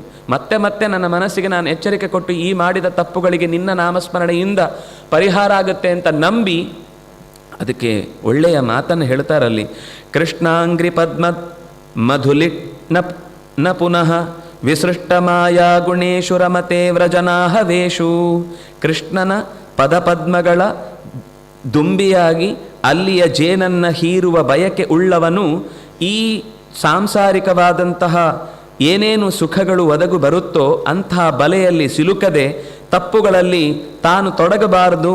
ಕೆಲವೊಮ್ಮೆ ಪ್ರಾರಬ್ಧವಶಾತ್ ಅನಿಚ್ಛನ್ನಪಿ ವಾರ್ಷ್ಣೇಯ ಬಲಾದಿವ ನಿಯೋಜಿತ ಅಂತ ಅರ್ಜುನ ಪ್ರಾರ್ಥನೆ ಮಾಡುವ ಹಾಗೆ ಜಾರಿ ಬೀಳತ್ತೆ ಮನಸ್ಸು. ಯಾಕೆಂದರೆ ವಿದ್ವಾಂಸಮಪಿ ಕರ್ಷತಿ, ಎಂಥ ತಿಳುವಳಿಕಸ್ತನಾದರೂ ಅವನನ್ನು ಬೀಳಿಸತ್ತೆ. ಆದರೂ ಮತ್ತೆ ಎದ್ದು ಮತ್ತೊಮ್ಮೆ ನನ್ನಿಂದ ಇಂತಹ ಜಾರುವಿಕೆ ಆಗಬಾರದು, ನೀನೇ ಕೈ ಹಿಡಿದು ನಡೆಸಬೇಕಾದವನು ಅಂತ ಅವಲತ್ತುಕೊಂಡು ಅವನಲ್ಲಿ ನಾವು ಶರಣ ಆದರೆ ಸಹಜವಾಗಿ ಅವನಿಗೆ ಆ ತಪ್ಪುಗಳಲ್ಲಿ ಮನಸ್ಸು ತನ್ನಿಂದ ತಾನೇ ಹಿಂದೇಟು ಹಾಕುತ್ತೆ. ಇದರಿಂದ ಅವನು ಉದ್ಧಾರನಾಗ್ತಾನೆ ಅಂತ ಬಹಳ ಸುಂದರವಾದ ಅನೇಕ ಮಾತುಗಳು ಅಲ್ಲಿ ಬರುತ್ತೆ. ಆ ನಂತರ 4ನೆಯ ಸ್ಕಂಧದ ಕೊನೆಯಲ್ಲಿ ಪ್ರಚೇತಸನ ಕಥೆಯನ್ನು ಹೇಳಿ, ಪ್ರಾಚೀನ ಬರಿಹಿಯ ಕಥೆಯನ್ನು ಹೇಳಿ ಅವನ ಮಕ್ಕಳು 10 ಜನ ಪ್ರಚೇತಸರು ಇದ್ದರು ಅಂತ ಹೇಳಿದರು. ಅವರು ತಪಸ್ಸಿಗೆ ಹೊರಟು ತಪಸ್ಸಿಗೆ ಹೋಗಿ ಮರಳಿ ಬರುವಾಗ 10,000 ವರ್ಷದ ಬಳಿಕ ಇಡೀ ತಾವು ಅಧಿಕಾರ ನಡೆಸಿ ಚಲಾಯಿಸಬೇಕಾದಂಥ ಜಾಗ ಭೂಮಿ ಪೂರ್ತಿ ಕಾಡುಗಳಿಂದ ಪೂರ್ತಿ ವ್ಯಾಪ್ತವಾಗಿತ್ತು. ಅಂತಹ ಸ್ಥಿತಿಯಲ್ಲಿ ಅವರಿಗೆ ಕೋಪ ಬಂತು. ಏನಿದು ಈ ರೀತಿ ನಾವು ಆಳಬೇಕಾದ ಜಾಗ ಕಾಡಿನಿಂದ ಆವರಿಸಿಕೊಂಡು ಬಿಟ್ಟಿದೆ ಅಂತ ಸಿಟ್ಟಿನಿಂದ ಅದನ್ನು ಸುಡುವುದಕ್ಕೆ ಪ್ರಯತ್ನಿಸ್ತಾರೆ. ಆಗ ಅಲ್ಲಿ ಚಂದ್ರ ಬಂದು ಅವರನ್ನು ತಡೀತಾನೆ. ಮಾತೃಮೇಭ್ಯೋ ಮಹಾಭಾಗಾ ದೀನೇಭ್ಯೋ ದೊಗ್ಧುಮರ್ಹತ ವಿವರ್ಧೈಷವೋ ಯೂಯಂ ಪ್ರಜಾನಾಂ ಪತಯ ಸ್ಮೃತಾ. ನೀವೇ ದೊಡ್ಡವರಾಗಿ ಈ ರೀತಿ ದೀನವಾದ, ಯಾರಿಗೂ ಒಂದಿನಿತೂ ಕೇಡೆಣಿಸದಂತಹ ಈ ಮರಗಳನ್ನು ಸುಡುವುದಕ್ಕಾದರೂ ನಿಮಗೆ ಹೇಗೆ ಮನಸ್ಸು ಬಂತು? ದ್ರೋಹ ಬರಗಿತಾ ಇದ್ದೀರಿ ನೀವು. ಜೀವನ ಅಂತ ಅನ್ನೋದು ಪ್ರತಿಯೊಂದು ಜೀವಿಗೂ ಬದುಕಲಿಕ್ಕೆ ಅರ್ಹತೆ ಇದೆ. ಯಾವ ಜೀವಿಯನ್ನು ನಿರ್ಮೂಲನೆ ಮಾಡುತ್ತೇನೆ ಅಂತ ಹೇಳಲಿಕ್ಕೆ ಯಾರಿಗೂ ಅಧಿಕಾರ ಇಲ್ಲ. ಎಲ್ಲರೂ ಅವರವರ ಜೀವನವನ್ನು ಪಡೀಲಿಕ್ಕೆ ಇಳ್ಕೊಳ್ಳಿಕ್ಕೆ ಅವರಿಗೆ ಹಕ್ಕಿದೆ. ಅದರಿಂದಾಗಿ ನೀವು ಮಾಡ್ತಾ ಇರೋದು ಸರಿಯಲ್ಲ. ನೀವೇ ಬೆಳೆಸಬೇಕಾದವರು. ಪ್ರಜೆಗಳಿಗೆ ಆ ಮರಗಳು ಎಷ್ಟು ಉಪಕಾರ ಮಾಡ್ತವೆ, ನಾನು ಇದರ ವಿವರವನ್ನು ಕೊಡ್ಲಿಕ್ಕೆ ಹೋಗುದಿಲ್ಲ, ಗೊತ್ತಿದೆ ಇವತ್ತು ಪರಿಸರದ ಅಗತ್ಯ ಎಷ್ಟಿದೆ ಅಂತ. ಉಸಿರಿನ ಸಮಸ್ಯೆ ಬಂದಾಗ ಗೊತ್ತಾಗುತ್ತೆ ನಮಗೆ. ಅಲ್ಲಿ ತನಕ ನಾವು ಮಾಡಿದ್ದೇ ಸರಿ, ನಮಗೆ ನಾಳೆಗೆ ಸಮಸ್ಯೆ ಪರಿಹಾರ ಆಗಬೇಕಷ್ಟೇ, ನಾಳೆದೇನಾದರೂ ಆಗಲಿ ಅನ್ನುವ ಈ ತಾತ್ಕಾಲಿಕವಾದ ಪರಿಹಾರವನ್ನು ಕಂಡುಕೊಳ್ಳುವ ಭರದಲ್ಲಿ ಕಳ್ಕೊಳ್ಳುವ ಸಂಗತಿಗಳು ಶತಮಾನಗಟ್ಟಲೆಯ ವ್ಯವಸ್ಥೆ ಉಳ್ಳದ್ದು. ನಮಗೆ ರಸ್ತೆ ಆಗಬೇಕು ಅಂತ ಯೋಚನೆ ಮಾಡಿದೆ 100-120 ವರ್ಷ ಬದುಕಿದ ಮರವನ್ನು ಕತ್ತರಿಸಿ ಬಿಡ್ತಾರೆ. ಮತ್ತೆ ನೆಡುದು ಯಾವುದೋ ಒಂದು ಪರಿಮಳವೂ ಬೀರದ, ಯಾವ ರೀತಿಯಿಂದಲೂ ಉಪಯೋಗಿಸ್ಲಿಕ್ಕೆ ಬರದ 4 ಕಣಗೆಲೆ ಥರದ ಗಿಡಗಳನ್ನು ನೆಟ್ಟು ನಾವು ಗಿಡ ನೆಟ್ಟಿದ್ದೇವೆ ಅಂತ ಒಂದು ಲಿಸ್ಟ್ ಕೊಟ್ಟು ನಾವು ಇಷ್ಟು ಮರ ಕಟ್ ಮಾಡಿದ್ದಕ್ಕೆ ಇಷ್ಟು ಗಿಡ ನೆಟ್ಟಿದ್ದೇವೆ ಅಂತ ತೋರಿಸಿದರೆ ಮುಗಿದೋಯ್ತು ಅಂತ. ಅಥವಾ ಇನ್ಯಾರೋ ಮನೆ ಮುಂದೆ ನೆಟ್ಟ ಗಿಡವನ್ನು ನಮ್ಮ ಲೆಕ್ಕದಲ್ಲಿ ಅಂತ ಹಾಕ್ಕೊಂಡು ತೋರಿಸ್ಕೊಳ್ಳುವ ಈ ದುಸ್ಥಿತಿಯ ಮಧ್ಯದಲ್ಲಿ ನಮ್ಮ ಹಿರಿಯರು ತೋರಿದ ಕಾಳಜಿಯನ್ನು ನಾವು ಗಮನಿಸಿದಾಗ ನಾವು ಎಷ್ಟೆಷ್ಟು ತಿಳ್ಕೊಳ್ಳಿಕ್ಕಿದೆ. ಪುರಾಣದಲ್ಲಿ ಏನು ಹೇಳಿದೆ, ಅಡಗುಲಜ್ಜಿ ಕಥೆ ಅಂತ ಹೇಳುವವರಿಗೆ ಒಂದು ಬಾರಿ ಕಣ್ಣಾಡಿಸಿದರೆ ಅವರು ಪರಿಸರ ವಿಜ್ಞಾನವನ್ನು ಮಾತಾಡ್ತಾರೆ, ಪ್ರಾಣಿಶಾಸ್ತ್ರವನ್ನು ಮಾತಾಡ್ತಾರೆ, ಖಗೋಲವನ್ನು ಮಾತಾಡ್ತಾರೆ, ಭೂಗೋಳವನ್ನು ಮಾತಾಡ್ತಾರೆ. ಇಲ್ಲದ ಸಂಗತಿ ಏನು ನಿಮ್ಮ ತಲೆಯಲ್ಲಿ ಏನಿಲ್ಲವೋ ಅದಲ್ಲಿಲ್ಲ, ನಿಮ್ಮ ತಲೆಯಲ್ಲಿ ಏನಿದೆಯೋ ಅದೆಲ್ಲವೂ ಅಲ್ಲಿ ಹುಡುಕ್ಲಿಕ್ಕೆ ಸಿಗುತ್ತೆ. ನಮಗೆ ಇದು ಬೇಕು ಅಂತ ಹುಡುಕುವಂಥ ಕಣ್ಣು ಮಾತ್ರ ನಮಗೆ ಬೇಕಿರುವುದು. ಅಂತಹ ಮಾತುಗಳನ್ನು ಆಡ್ತಾರೆ ಅವರು. ಚಂದ್ರ ಅಲ್ಲೊಂದು ಸಂಗತಿಯನ್ನು ಹೇಳುತ್ತಾನೆ, ನಿಮಗೆ ನಾನು ಇದೇ ಕಾಡು ಬೆಳೆಸಿ ನಿಮಗೋಸ್ಕರ ಬೆಳೆಸಿದ ಮಾರಿಷಾ, ಅವಳನ್ನು ವಾರ್ಕ್ಷಿ ಅಂತ ಕರೀತಾರೆ, ಮಾರಿಷಾ ಅನ್ನುವ ಹೆಣ್ಣು ಮಗಳನ್ನು ನಿಮಗೆ ಮದುವೆ ಮಾಡಿ ಕೊಡ್ತೇನೆ, ನೀವು ಈ ಕಾಡಿನ ಮೇಲೆ ಕೋಪ ಮಾಡ್ಕೊಳ್ಬೇಡಿ ಅಂತ. ಅಂದರೆ ಅವರು ತಪಸ್ಸು ಮಾಡುವಾಗ ಭಗವಂತನನ್ನು ಕೇಳಿಕೊಂಡಿರ್ತಾರೆ. ಇದು ಹಂಸಗುಹ್ಯ ಗೀತ ಅಂತ ಒಂದು ಗೀತೆ ಬರುತ್ತೆ. ಅವರು ನಾವು ಮುಂದೆ ಆಡಳಿತ ನಡೆಸಬೇಕಾದ್ರೆ ಅದಕ್ಕೆ ನಿನ್ನ ಅನುಗ್ರಹ ಬೇಕು ಅಂತ ಕೇಳಿ ಬಂದಿರ್ತಾರೆ. ಆದರೆ ಆ ಪ್ರಾರ್ಥನೆ ಮಾಡಿದ ಮೇಲೆ ಇಲ್ಲಿ ಬರುವಾಗ ಅಧಿಕಾರ ನಡೆಸಬೇಕು ಅಂತ ಅನ್ನೋದು ಮಾತ್ರ ತಲೆಯಲ್ಲಿರುತ್ತೆ ಹೊರತು ಈ ಸೃಷ್ಟಿ ಎಲ್ಲವೂ ಕೂಡ ಭಗವಂತನದ್ದೇ, ಎಲ್ಲದಕ್ಕೂ ಹೊಂದಿಕೊಂಡು ನಾವು ಬದುಕಬೇಕು ಅಂತ ಅನ್ನೋದು ಆ ಕ್ಷಣಕ್ಕೆ ಮರೆತು ಹೋಗುತ್ತೆ. ಅವರು ಅಲ್ಲಿ ಪ್ರಾರ್ಥನೆ ಮಾಡುವ ಮಾತು ಬಹಳ ಚೆನ್ನಾಗಿದೆ. ಯೋನುಗ್ರಹಾರ್ಥಂ ಭಜತಾಂ ಪಾದ ಮೂಲಂ ಅನಾಮರೂಪೋ ಭಗವಾನನಂತಹ ನಾಮಾನಿ ರೂಪಾಣಿ ಚ ಜನ್ಮ ಕರ್ಮಭಿರ್ಭೇಜೇ ಚ ಮಹ್ಯಂ ಪರಮಃ ಪ್ರಸೀದತಾಂ. ಹೇ ಪರಮಃ,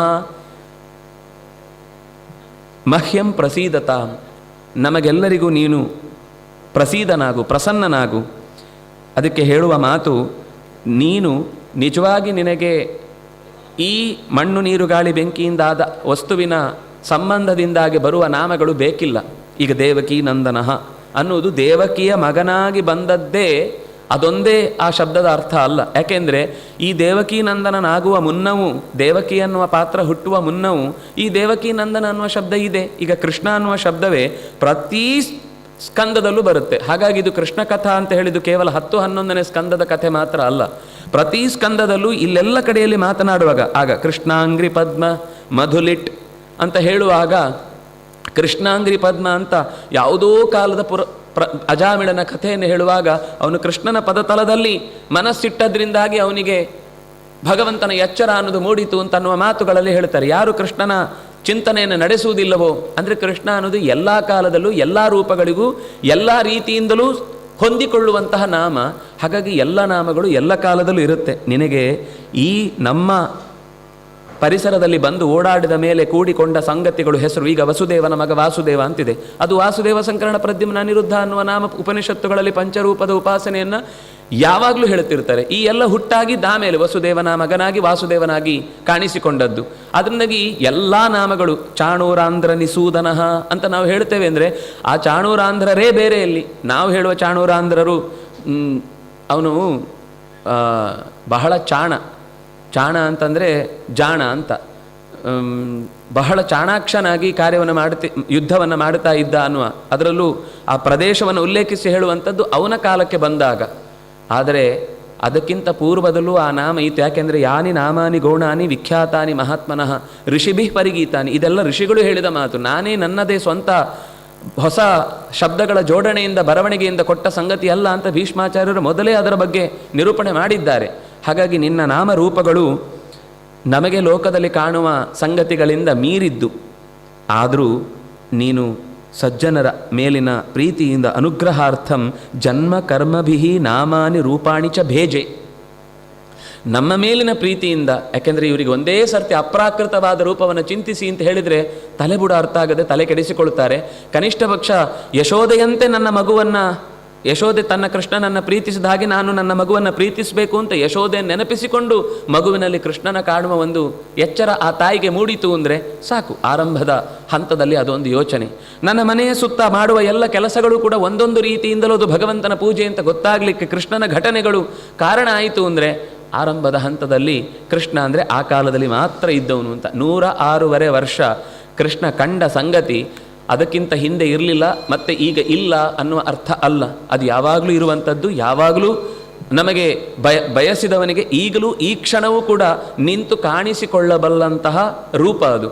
ಹಾಗಾಗಿ ಭಗವಂತನ ಚಿಂತನೆ ಅನಾದಿನಿತ್ಯವಾದದ್ದು. ಅವನು ಎಲ್ಲವನ್ನೂ ಸರ್ವನಾಮ ಸ ವಿಶ್ವರೂಪ, ವಿಶ್ವದ ಪ್ರತಿಯೊಂದು ವಸ್ತುವಿನಲ್ಲೂ ಅವನಿದ್ದಾನೆ ಅಂತ ಅವರೇ ಚಿಂತಿಸಿ ಆ ಮರಗಳನ್ನು ಕಡಿಲಿಕ್ಕೆ ಬಂದಾಗ ಮಾರಿಷ ಅನ್ನುವ ಹೆಣ್ಣು ಮಗಳನ್ನು ಈ ಕಾಡು ನಿಮಗೆ ಬೆಳೆಸಿ ಕೊಟ್ಟಿದೆ ಅಂತ. ಇದು ಎಲ್ಲಿಂದ ಬಂತು ಅಂತಂದರೆ, ಕಂಡು ಅನ್ನುವಂತಹ ಒಬ್ಬ ಋಷಿ ತಪಸ್ಸು ಮಾಡುವ ಮಧ್ಯದಲ್ಲಿ ಪ್ರಮ್ಲೋಚ ಅನ್ನುವ ಅಪ್ಸರೆಯ ಮೋಹಕ್ಕೆ ಒಳಗಾಗಿ 9 ದಿನಗಳನ್ನು ಕಳೆದೆ ಅಂತ ಅಂದುಕೊಂಡು 9,000 ವರ್ಷಗಳನ್ನು ಕಳೆದಾದ ಮೇಲೆ ಒಂದು ದಿವಸ ಗಡಿಬಿಡಿಯಲ್ಲಿ ಸಾಯಂಕಾಲ ನಾನು ಸಂಧ್ಯೆಗೆ ಹೊರಡಬೇಕು ಅಂತ ನಿಂತಾಗ ಅವಳು ಒಂಥರ ಮಿಸು ನಗುತ್ತಾಳೆ. ನಕ್ಕಾಗಿ ಏನು ಅಂತ ಕೇಳಿದರೆ, ನೀವು 9,000 ವರ್ಷ ಇಲ್ಲದ ಯೋಚನೆ ಇವತ್ತಿಷ್ಟು ಪಕ್ಕ ಬಂತು ಅಂದರೆ ಏನು ಅಂತ ಯೋಚನೆ ಮಾಡಿದ ಮೇಲೆ ಗೊತ್ತಾಗುತ್ತೆ ತಾನು ಕಳೆದ ಸಂಗತಿಗಳು, ಸಂಧ್ಯೆಗಳು ಕಳೆದದ್ದು, ಉಪಾಸನೆಗಳ ಮಾತುಗಳೆಲ್ಲ ಮೀರಿ ಹೋದದ್ದು ಯೋಚಿಸಿ ತಕ್ಷಣ ಕೋಪಿಷ್ಠರಾಗಿ ಶಪಿಸಲಿಕ್ಕೆ ಅಂತ ಹೊರಟಾಗ ಗಡಗಡೆನೆ ನಡುಗಿದವಳನ್ನು ಕಂಡು, ನೀನು ಇನ್ನೊಂದು ಕ್ಷಣ ಇಲ್ಲೇ ಇದ್ದರೆ ಮತ್ತೆ ಶಪಿಸೇ ಬಿಡ್ತೇನೆ, ಹೊರಟು ಹೋಗು ಅಂತ ಕಳಿಸಿಬಿಡ್ತಾರೆ. ಹಾಗೆ ಹೋಗುವ ಆ ಅಪ್ಸರಸೆ ಆಕಾಶ ಮಾರ್ಗದಲ್ಲಿ ಹೋಗುವಾಗ ತನ್ನ ಹೊಟ್ಟೆಯಲ್ಲಿದ್ದ ಗರ್ಭವೆಲ್ಲವೂ ಕೂಡ ಮೈಯ ಬೆವರಾಗಿ ಈ ಕಾಡಿನ ಮೇಲೆ ಚೆಲ್ಲಿ ಹೋಯಿತು. ಆ ಮರಗಳೆಲ್ಲ ಅದನ್ನು ಬಹಳ ಜಾಗ್ರತೆಯಾಗಿ ಇದು ನಮಗೆ ಬೇಕಾದ ಮಗು ಅಂತ ಭಾವಿಸಿ ಅದನ್ನು ಸಂಗ್ರಹಿಸಿ ಇಟ್ಟುಕೊಂಡದ್ದನ್ನು ನನ್ನ ಕಿರಣಗಳಿಂದ ಪೋಷಿಸಿ ನಾನು ಬೆಳೆಸಿಕೊಟ್ಟಿದ್ದೇನೆ, ಇವಳೇ ಮಾರಿಷ ಅಂತ ಅವರಿಗೆ ಒಪ್ಪಿಸ್ತಾನೆ. ಒಪ್ಪಿಸಿದಾಗ ಅವರು ಅದನ್ನು ಒಪ್ಪಿಕೊಂಡು ಮದುವೆಯಾಗಿ ಆ ಮಾರಿಷೆಯ ಮಗನಾಗಿ ಹುಟ್ಟುವವನೇ ದಕ್ಷ. ಹಿಂದಿನ ಸ್ವಯಂಭುವ ಮನ್ವಂತರದಲ್ಲಿ ಇದೇ ದಕ್ಷ ಒಮ್ಮೆ ಹುಟ್ಟಿದ್ದ. ದೇವತೆಗಳು ಮತ್ತೆ ಮತ್ತೆ ನಿರಂತರ ಹುಟ್ಟುತ್ತಾ ಇರ್ತಾರೆ. ಮಥನ ಮಾಡುವಾಗ ಒಮ್ಮೆ ಹುಟ್ಟುತ್ತಾನೆ ಚಂದ್ರಮಾ ಮನಸೋ ಜಾತಃ ಅಂತ ಭಗವಂತನ ವಿಶ್ವರೂಪದಿಂದ ಮನಸ್ಸಿನಿಂದ ಉದಿಸಿ ಬರ್ತಾನೆ. ಅತ್ರಿಯ ಮಗನಾಗಿ ಮತ್ತೊಮ್ಮೆ ಸೋಮಂ ದುರ್ವಾಸ ಸಂಚೈವ ಅನ್ನುವ ಮಾತುಗಳಲ್ಲಿ ಹೇಳುವಾಗ ಅತ್ರಿಯ ಮಗನಾಗಿ ಬರ್ತಾನೆ. ಅತ್ರಿಯ ನೇತ್ರದಿಂದ ಹುಟ್ಟಿ ಬರುವಂತಹ ಕಥೆ ಒಂದು ಬರುತ್ತೆ. ಹೀಗೆ ದೇವತೆಗಳಿಗೆ ಹಲವು ಬಾರಿ ಹುಟ್ಟಿರುತ್ತೆ. ನೀವೇನ್ರಿ ಪುರಾಣದಲ್ಲಿ ಒಂದೊಂದು ಸರ್ತಿ ಒಂದೊಂದು ಹೇಳ್ತೀರಿ ಅಂದರೆ ಅವರು ನಮಗೆ ಇರುವ ಕಾಲ ನಾವಿಷ್ಟೇ 100 ವರ್ಷದ ಯೋಚನೆಯನ್ನು ಮಾತಾಡಿಕೊಂಡು ಹೆಚ್ಚಂದರೆ ನಮಗೆ ನಮ್ಮ ಟೆಕ್ಸ್ಟ್ ಬುಕ್ ಪ್ರಕಾರ 2,000 ವರ್ಷಕ್ಕಿಂತ ಆಚೆಗೆ ಈ ಜಗತ್ತೊಂದು ಇತ್ತು ಅಂತಲೇ ಗೊತ್ತಾಗದೆ ಬರೀ ಇನ್ನೂ ನಾವು ಅಷ್ಟರ ನಂತರನೇ ಈ ಜಗತ್ತಿನ ಎಲ್ಲ ಬೆಳವಣಿಗೆ ನಾಗರಿಕತೆಗಳು ಕಂಡದ್ದು ಅಂತ ಭ್ರಮಿಸಿ ಮಾತಾಡೋರಿಗೆ ಇದು ಅರ್ಥ ಆಗಲಿಕ್ಕೆ ಮತ್ತೆ 10 ಜನ್ಮ ಬೇಕು. ಆದರೆ ಪ್ರಾಚೀನರ ಚಿಂತನೆಯಲ್ಲಿ ನಾವು 5,000 ವರ್ಷದ ಹಿಂದಿನ ಮಹಾಭಾರತದ ಇತಿಹಾಸದ ಕುರುಹುಗಳು ಇವತ್ತಿಗೆ ಸಿಗುವುದನ್ನು ಯೋಚನೆ ಮಾಡಿದ ಮೇಲೂ ಇನ್ನೂ ದಡ್ಡತನದಿಂದ ಅದೇ ಪಠ್ಯದಲ್ಲಿ ಕಂಡ ಸಂಗತಿಗಳೇ ಸತ್ಯ ಅಂತ ಬರೆದೇ ಎಮ್ಮೆಗಳಾಗಬೇಕಾದ ಸ್ಥಿತಿಯಲ್ಲಿ ಇರುವಾಗ ನಾವು ಸತ್ಯವನ್ನು ಅರುಹುವುದಾದರೂ ಎಂತೂ ತಿಳಿಯುವುದಾದರೂ ಎಂತೂ ಅದನ್ನು ಅರ್ಥೈಸಿಕೊಳ್ಳುವುದು ಇನ್ನೂ ದೂರದ ಮಾತು. ಆದರೆ ಋಷಿಗಳಿಗಿರುವ ದೀರ್ಘಕಾಲದ ಪ್ರಜ್ಞಾವಂತಿಕೆಯ ಹಿಂದೆ ಅವರು ಇದನ್ನೆಲ್ಲ ಸುಲಭದಲ್ಲಿ ಅರ್ಥೈಸಿಕೊಂಡು ಭಗವಂತನಿಗೆ ಶರಣಾಗಿ ಇದನ್ನೆಲ್ಲ ಯೋಚಿಸಿ ಮಾತನಾಡುವವರು. ಹಾಗಾಗಿ ದಕ್ಷ ಒಂದು ಬಾರಿ ಹುಟ್ಟಿದವನು ಮತ್ತೆ ಈಗ ವೈವಸ್ವತ ಮನ್ವಂತರದ ಆರಂಭದಲ್ಲಿ ಈ ವಾರ್ಕ್ಷಿಯ ಅಥವಾ ಮಾರಿಷೆಯ ಮಗನಾಗಿ ಹುಟ್ಟಿ ಬಂದು 60 ಮಕ್ಕಳನ್ನು ಪಡೀತಾರೆ. ಅದರಲ್ಲಿ ದಶಧರ್ಮಾಯ 6ನೆಯ ಅಧ್ಯಾಯ ಪೂರ್ತಿ ಅದನ್ನು ಒಮ್ಮೆ ಓದಿದರೆ ಕಣ್ಣು ಮುಚ್ಚಲಿಕ್ಕಾಗದಷ್ಟು ಸಂತತಿಗಳ ವಿವರವನ್ನು ಅದು ಕೊಡ್ತಾ ಹೋಗುತ್ತೆ. ಅಲ್ಲಿದ್ದ 10 ಹೆಣ್ಣು ಮಕ್ಕಳಲ್ಲಿ ಪ್ರತ್ಯೇಕವಾಗಿ ಹುಟ್ಟಿದ ಇಡೀ ಜಗತ್ತಿನ ಬಗೆಬಗೆಯ ಪರಂಪರೆಗಳನ್ನೆಲ್ಲವನ್ನು ಕೂಡ ಅದು ನಿರೂಪಣೆ ಮಾಡುತ್ತೆ. ಅಲ್ಲಿಂದ ಅಂದರೆ ಸಂತತಿಯ ವಿವರವನ್ನು ಹೇಳುವಾಗ ಅದರಲ್ಲಿ ಅದಿತಿಯ ಮಗನಾಗಿ ಹುಟ್ಟಿದ ತ್ವಷ್ಟೃ ಒಬ್ಬ, ಅಂದರೆ ವಿವಸ್ವಂತನ ಕಥೆ ಹಿಂದೆ ಹೇಳಿದ್ರು. ತ್ವಷ್ಟೃವಿನ ಕಥೆಯನ್ನು ಹೇಳ್ತಾ ತ್ವಷ್ಟೃವಿಗೆ ತ್ವಷ್ಟುಹು ದೈತ್ಯಾನುಜಾ ಭಾರ್ಯ ರಚನಾ ನಾಮ ಕನ್ಯಕಾ. ತ್ವಷ್ಟುವಿಗೆ ದೈತ್ಯರ ತಂಗಿ ಒಬ್ಬಳಿದ್ಲು ರಚನಾ ಅಂತ. ಅವಳನ್ನು ಮದುವೆ ಮಾಡಿಸ್ತಾರೆ. ಆ ಹೆಂಡತಿಯಲ್ಲಿ ಸನ್ನಿವೇಶ ಮತ್ತು ವಿಶ್ವರೂಪ ಅನ್ನುವ 2 ಮಕ್ಕಳು ಹುಟ್ಟುತ್ತಾರೆ. ಆ 2 ಮಕ್ಕಳು ಕೂಡ ತಂದೆಯಿಂದ ಚೆನ್ನಾಗಿ ಶಿಕ್ಷಿತರಾಗಿ ಒಳ್ಳೆಯ ರೀತಿಯಿಂದ ಶಿಕ್ಷಣವನ್ನು ಪಡೆದು ಬೆಳೆದಿರ್ತಾರೆ.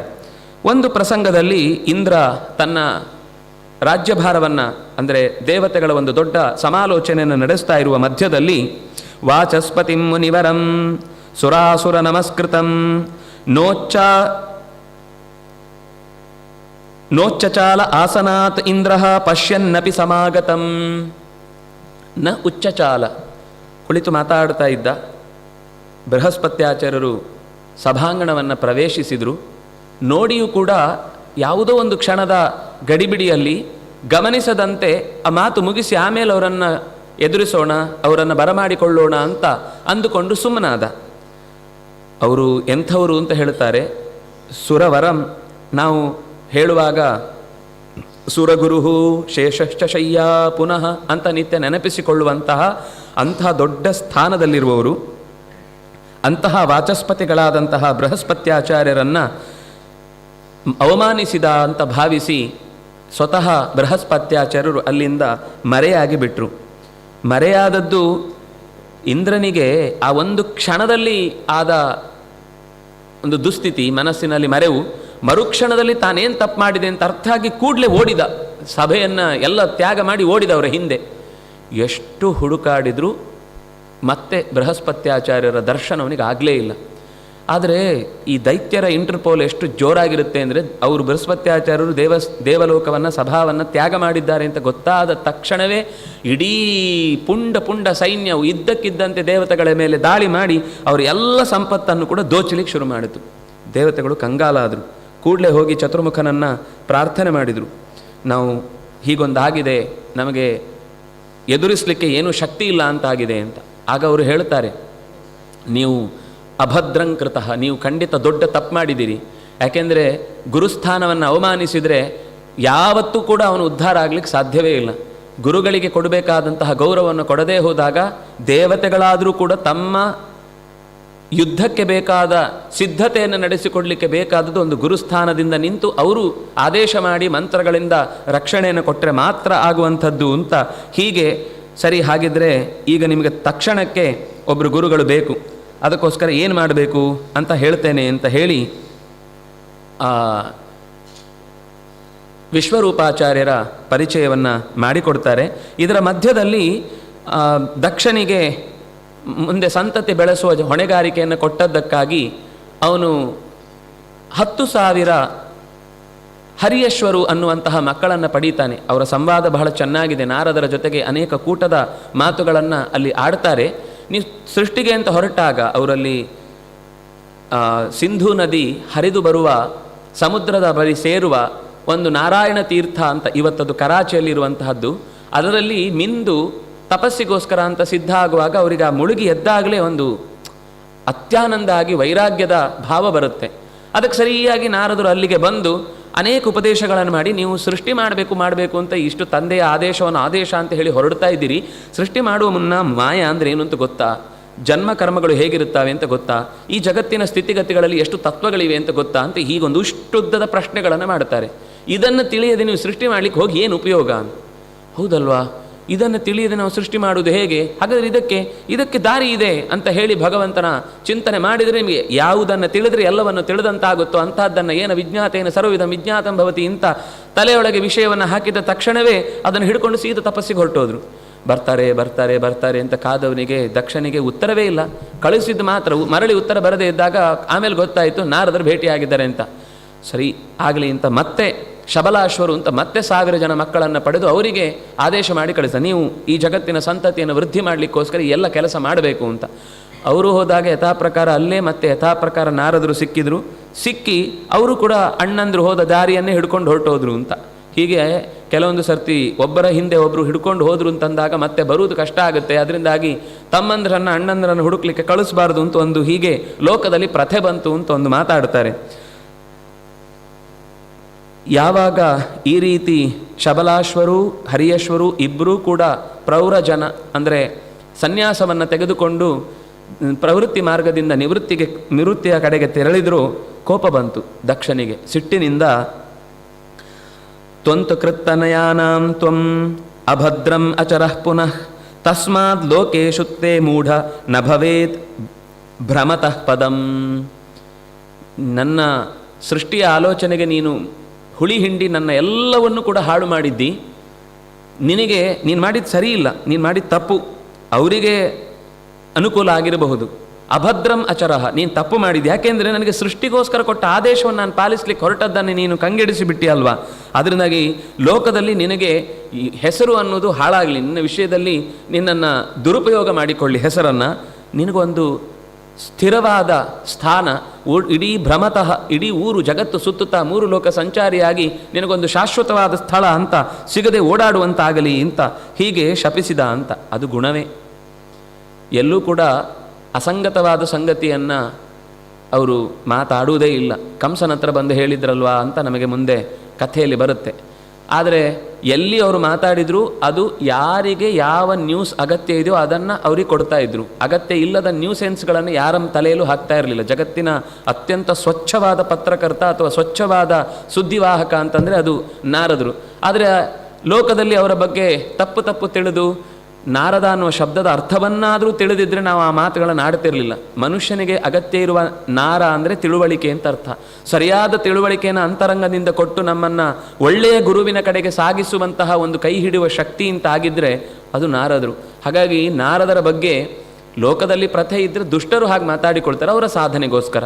ಇನ್ನೂರು ಒಂದು ಕಡೆಗೆ ನಿಲ್ಲುವುದಿಲ್ಲ ಅಂದರೆ ಎಲ್ಲೆಲ್ಲಿ ಸಜ್ಜನರು ಏನೇನು ಒಳಿತಿನ ಚರ್ಚೆಯನ್ನು ಚಿಂತನೆ ನಡೆಸ್ತಾರೋ ಅಲ್ಲೆಲ್ಲ ಬಂದು ಭಗವಂತನ ನಾಮಸ್ಮರಣೆ ಮಾಡುವ ಮೂಲಕ ಆ ಸ್ಥಳಕ್ಕೆ ಪಾವಿತ್ರ್ಯವನ್ನು ಒಡ್ಡಿ ತನ್ನ ಸ್ಪರ್ಶದಿಂದ ಪ್ರಭಾವದಿಂದ ಅಲ್ಲಿಗೆ ಬೆಳಕನ್ನೇ ಚೆಲ್ಲೋರಾದ್ರಿಂದಾಗಿ ಅದು ಅವರಿಗೆ, ಯಾಕೆಂದರೆ ಭಗವಂತನು ಶಯಾನು ಯಾತಿ ಸರ್ವತಃ, ಎಲ್ಲೆಡೆ ಭಗವಂತ ಸುತ್ತುತ್ತಾನೇ ಇರ್ತಾನೆ. ಅವನು ಮಲಗಿರ್ತಾನೆ ಒಂದು ಕಡೆಯಿಂದ ಇನ್ನೊಂದು ಕಡೆಯಿಂದ ಓಡಾಡ್ತಾ ಇರ್ತಾನೆ. ಹೆಸರಿಗೆ ಮಾತ್ರ ಯೋಗ ನಿದ್ದೆ ಅಂತ. ಅವನು ನಿದ್ದೆ ಮಾಡಿದರೆ ನಮ್ಮ ಕತೆ ಏನು, ನಮಗೂ ಚಿರ ನಿದ್ದೆ ಆಗ್ತಿತ್ತು. ಆದರೆ ಭಗವಂತನ ಎಚ್ಚರವನ್ನು ನಿರಂತರ ಹೊತ್ತು ಊರಿರಿ ತಿರುಗುವಂತಹ ನಾರದರಿಗೆ ಅದೇನು ವಿಶೇಷವಾದ ದೋಷ ಅಂತ ಅನ್ನಿಸ್ಲಿಲ್ಲ. ಅವರು ಸಹಜವಾಗಿ ಅದನ್ನು ತಗೊಂಡು ಅಲ್ಲಿಂದ ಹೊರಟು ಹೋದರು. ಆದರೆ ಈ ದೈತ್ಯರ ಬೆಳವಣಿಗೆಯನ್ನು ಬೃಹಸ್ಪತ್ಯಾಚಾರ್ಯ ಇಲ್ಲದೇ ಇರುವುದನ್ನು ಏನೇನು ಮಾಡ್ತಾ ಇದ್ದಾರೆ ಅಂತ ಅನ್ನೋದು ಗೊತ್ತಾದಾಗ ದೇವತೆಗಳು ಕೊನೆಗೆ ಚತುರ್ಮುಖನ ಬಳಿಗೆ ಬಂದಾಗ ವಿಶ್ವರೂಪನನ್ನು ಪ್ರಾರ್ಥಿಸ್ತಾರೆ. ವಿಶ್ವರೂಪ ಅಲ್ಲಿ ಬಂದು ಹೇಳುತ್ತಾನೆ, ಅಂದರೆ ಅವರು ಕೇಳಿಕೊಳ್ಳುತ್ತಾರೆ, ನೀವಲ್ಲದೆ ನಮಗೆ ಯಾರೂ ಕೂಡ ಇನ್ನೂ ಈ ಸ್ಥಾನವನ್ನು ತುಂಬುವವರಿಲ್ಲ, ನಮಗೆ ಪುರೋಧಸ್ ಅಂದರೆ ಪುರೋಹಿತರಾಗಿ ನೀವು ಕಾರ್ಯವನ್ನು ನಿರ್ವಹಿಸಬೇಕು ಅಂತ. ಆಗ ಅವರು ಹೇಳುವ ಮಾತು, ಕಥಂ ವಿಗೃಹ್ಯಂ ನ ಕರೋಮ್ಯಧೀಶ್ವರ ಪುರೋಧಸ್ ಪೌರೋಧಸಂ ಹೃಷ್ಯತಿ ಏನ ದುರ್ಮತಿ. ನೀವು ದೊಡ್ಡವರು, ಭವತಾಂ ಪ್ರಾರ್ಥಿತಂ ಸರ್ವಂ ಪ್ರಾಣೈಃ ಅರ್ಥೈಶ್ಚ ಸಾಧಯೇ. ನೀವು ಹೇಳಿದ ಮೇಲೆ ದೊಡ್ಡವರು, ನೀವು ಹೇಳಿದ್ದನ್ನು ಮಾಡಬೇಕು, ನಾನು ಮಾಡುತ್ತೇನೆ. ಆದರೆ ಈ ಕೆಲಸ ಅನ್ನೋದು ತುಂಬ ಕಷ್ಟದ್ದು. ಯಾಕೆಂದರೆ ವಿಗರ್ಹ್ಯಂ, ಸಂಪತ್ತಿನ ಹಿಂದೆ ಬಿದ್ದಾಗ ಮನಸ್ಸು ಅಲ್ಲಿಗೇ ಚಲಿಸಿ ಎಲ್ಲ ಆಚರಣೆಗಳು ಕೂಡ ಕೇವಲ ಅದೊಂದು ರೂಢಿಯಾಗತ್ತೆ ಹೊರತು ಅದರಲ್ಲಿ ಒಂದು ನೆಮ್ಮದಿ, ಅದರಲ್ಲೊಂದು ಪ್ರಾರ್ಥನೆ, ಅದರಲ್ಲೊಂದು ಸತ್ಯ, ಅದರಲ್ಲೊಂದು ಪ್ರಾಮಾಣಿಕತೆ ಇದ್ಯಾವುದು ಉಳಿಯದೇ ಇರುವ ಪೌರೋಹಿತ್ಯದ ಮಾತಿನಲ್ಲಿ ತುಂಬ ಕತ್ತಿಯ ಅಲಗಿನ ಮೇಲೆ ನಡೆದ ಹಾಗೆ. ನನಗೆ ವಸ್ತುತಃ ಅದನ್ನು ಮಾಡಲಿಕ್ಕೆ ಇಷ್ಟ ಇಲ್ಲ. ಆದರೆ ದೊಡ್ಡವರಾಗಿ ನೀವು ಚಿಕ್ಕವನಾದ ನನ್ನಲ್ಲಿ ಬಂದು ಕೇಳ್ತಾ ಇದ್ದೀರಿ ಅನ್ನುವುದು ತಂದೆ ಅಕಸ್ಮಾತ್ ಏನಾದರೂ ಹೇಳಬೇಕು ಹೊರತು ಕೇಳಬಾರ್ದು. ನೀವು ದೊಡ್ಡ ಸ್ಥಾನದಲ್ಲಿರುವವರು, ಅದರಿಂದಾಗಿ ನಾನು ಅರ್ಥೈಹಿ ಪ್ರಾಣೈಶ್ಚ ಸಾಧಯಿ, ನನ್ನ ಜೀವವನ್ನು ತೆತ್ತಾದರೂ ನೀವು ಕೇಳಿದ ಮಾತುಗಳನ್ನು ನಾನು ನಡೆಸಿಕೊಡ್ಲಿಕ್ಕೆ ಸಿದ್ಧ ಇದ್ದೇನೆ ಅಂತ ಹೀಗೆ ಹೇಳಿ ಅವನು ಅಲ್ಲಿಗೆ ಬರ್ತಾನೆ. ಅಂದರೆ ಅದರ ಈ ಉಪನ್ಯಾಸದ ದಾರಿ ಮತ್ತು ಪೌರೋಹಿತ್ಯದ ದಾರಿಯನ್ನು ನಿಂದನೆ ಮಾಡುವ ಉದ್ದೇಶ ಅದನ್ನು ಮಾಡಬಾರ್ದು ಅಂತಲ್ಲ. ನರಕಾಯ ಮತಿಶ್ಚೇತ್ತೆ ಪೌರೋಹಿತ್ಯಂ ಸಮಾಚಾರ ಅಂತ ಒಂದು ಕಡೆ ಬೈತಾರೆ, ಇನ್ನೊಂದು ಕಡೆ ಪುರಾಣಾರ್ಥಂ ವದನ್ಯಾತಿ ನರಕಂ ನಾತ್ರ ಸಂಶಯ ಅಂತ ಇನ್ನೊಂದು ಕಡೆ ಹೇಳ್ತಾರೆ. ಅದರ ಅರ್ಥ ಅದು ಅಷ್ಟು ಜವಾಬ್ದಾರಿಯಿಂದ ನಡೆಸಬೇಕಾದದ್ದು, ತುಂಬ ಎಚ್ಚರಿಕೆಯಿಂದ ಆ ಅಲಗುಗಳನ್ನು ಕೊಯ್ಯದಂತೆ, ಕಾಲು ಸೀಳದಂತೆ ನಡೆಯಬೇಕಾದದ್ದು ಅಂತ. ಅಂದರೆ ಅಷ್ಟು ನಾವು ಅದರಲ್ಲಿ ಎಚ್ಚರಿಕೆ ವಹಿಸುವುದರ ಜೊತೆಗೆ ಅದು ಯಜಮಾನನ ಉದ್ಧಾರಕ್ಕೂ ತನ್ನ ಉದ್ಧಾರಕ್ಕೂ ಲೋಕದ ಉದ್ಧಾರಕ್ಕೂ ನಿರಂತರ ಎಲ್ಲ ರೀತಿಯಿಂದಲೂ ಕಾರಣವಾದದ್ದು ಅಂತನ್ನುವ ಗೌರವ ಭಾವವನ್ನು ತಾಳಿ ಭಗವಂತನ ಎಚ್ಚರಿಕೆಯೊಂದಿಗೆ ತಿಳಿದು ಶಾಸ್ತ್ರದಲ್ಲಿ, ಯಾಕೆಂದರೆ ವಿಧಿಹೀನಂ ಅಸೃಷ್ಟಾನ್ನಂ ಇದೆಲ್ಲವೂ ಕೂಡ ಮಂತ್ರಹೀನಂ ಅದಕ್ಷಿಣಂ, ಇದು ದೋಷಕ್ಕೆ ಕಾರಣವಾಗುವಂತಹ ತಾಮಸ ಯಜ್ಞವಾಗುವ ಎಚ್ಚರಿಕೆಯನ್ನು ಇಟ್ಟುಕೊಂಡು ಮಾಡಬೇಕು ಅಂತ ಹೀಗೆ ಎಚ್ಚರಿಕೆ ಕೊಟ್ಟದ್ದು.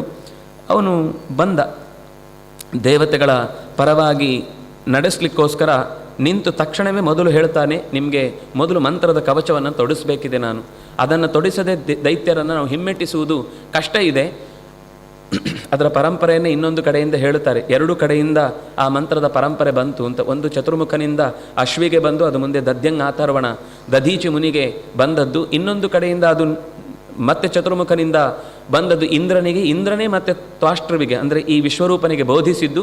ಈ ವಿಶ್ವರೂಪ ಅದನ್ನು ಈಗ ನಿಮಗೆ ಬಳಸಿಕೊಂಡಿದ್ದಾನೆ ಅಂತ ಮುಂದೆ ಅದರ ಕಥೆಯನ್ನು ಹೇಳ್ತಾರೆ.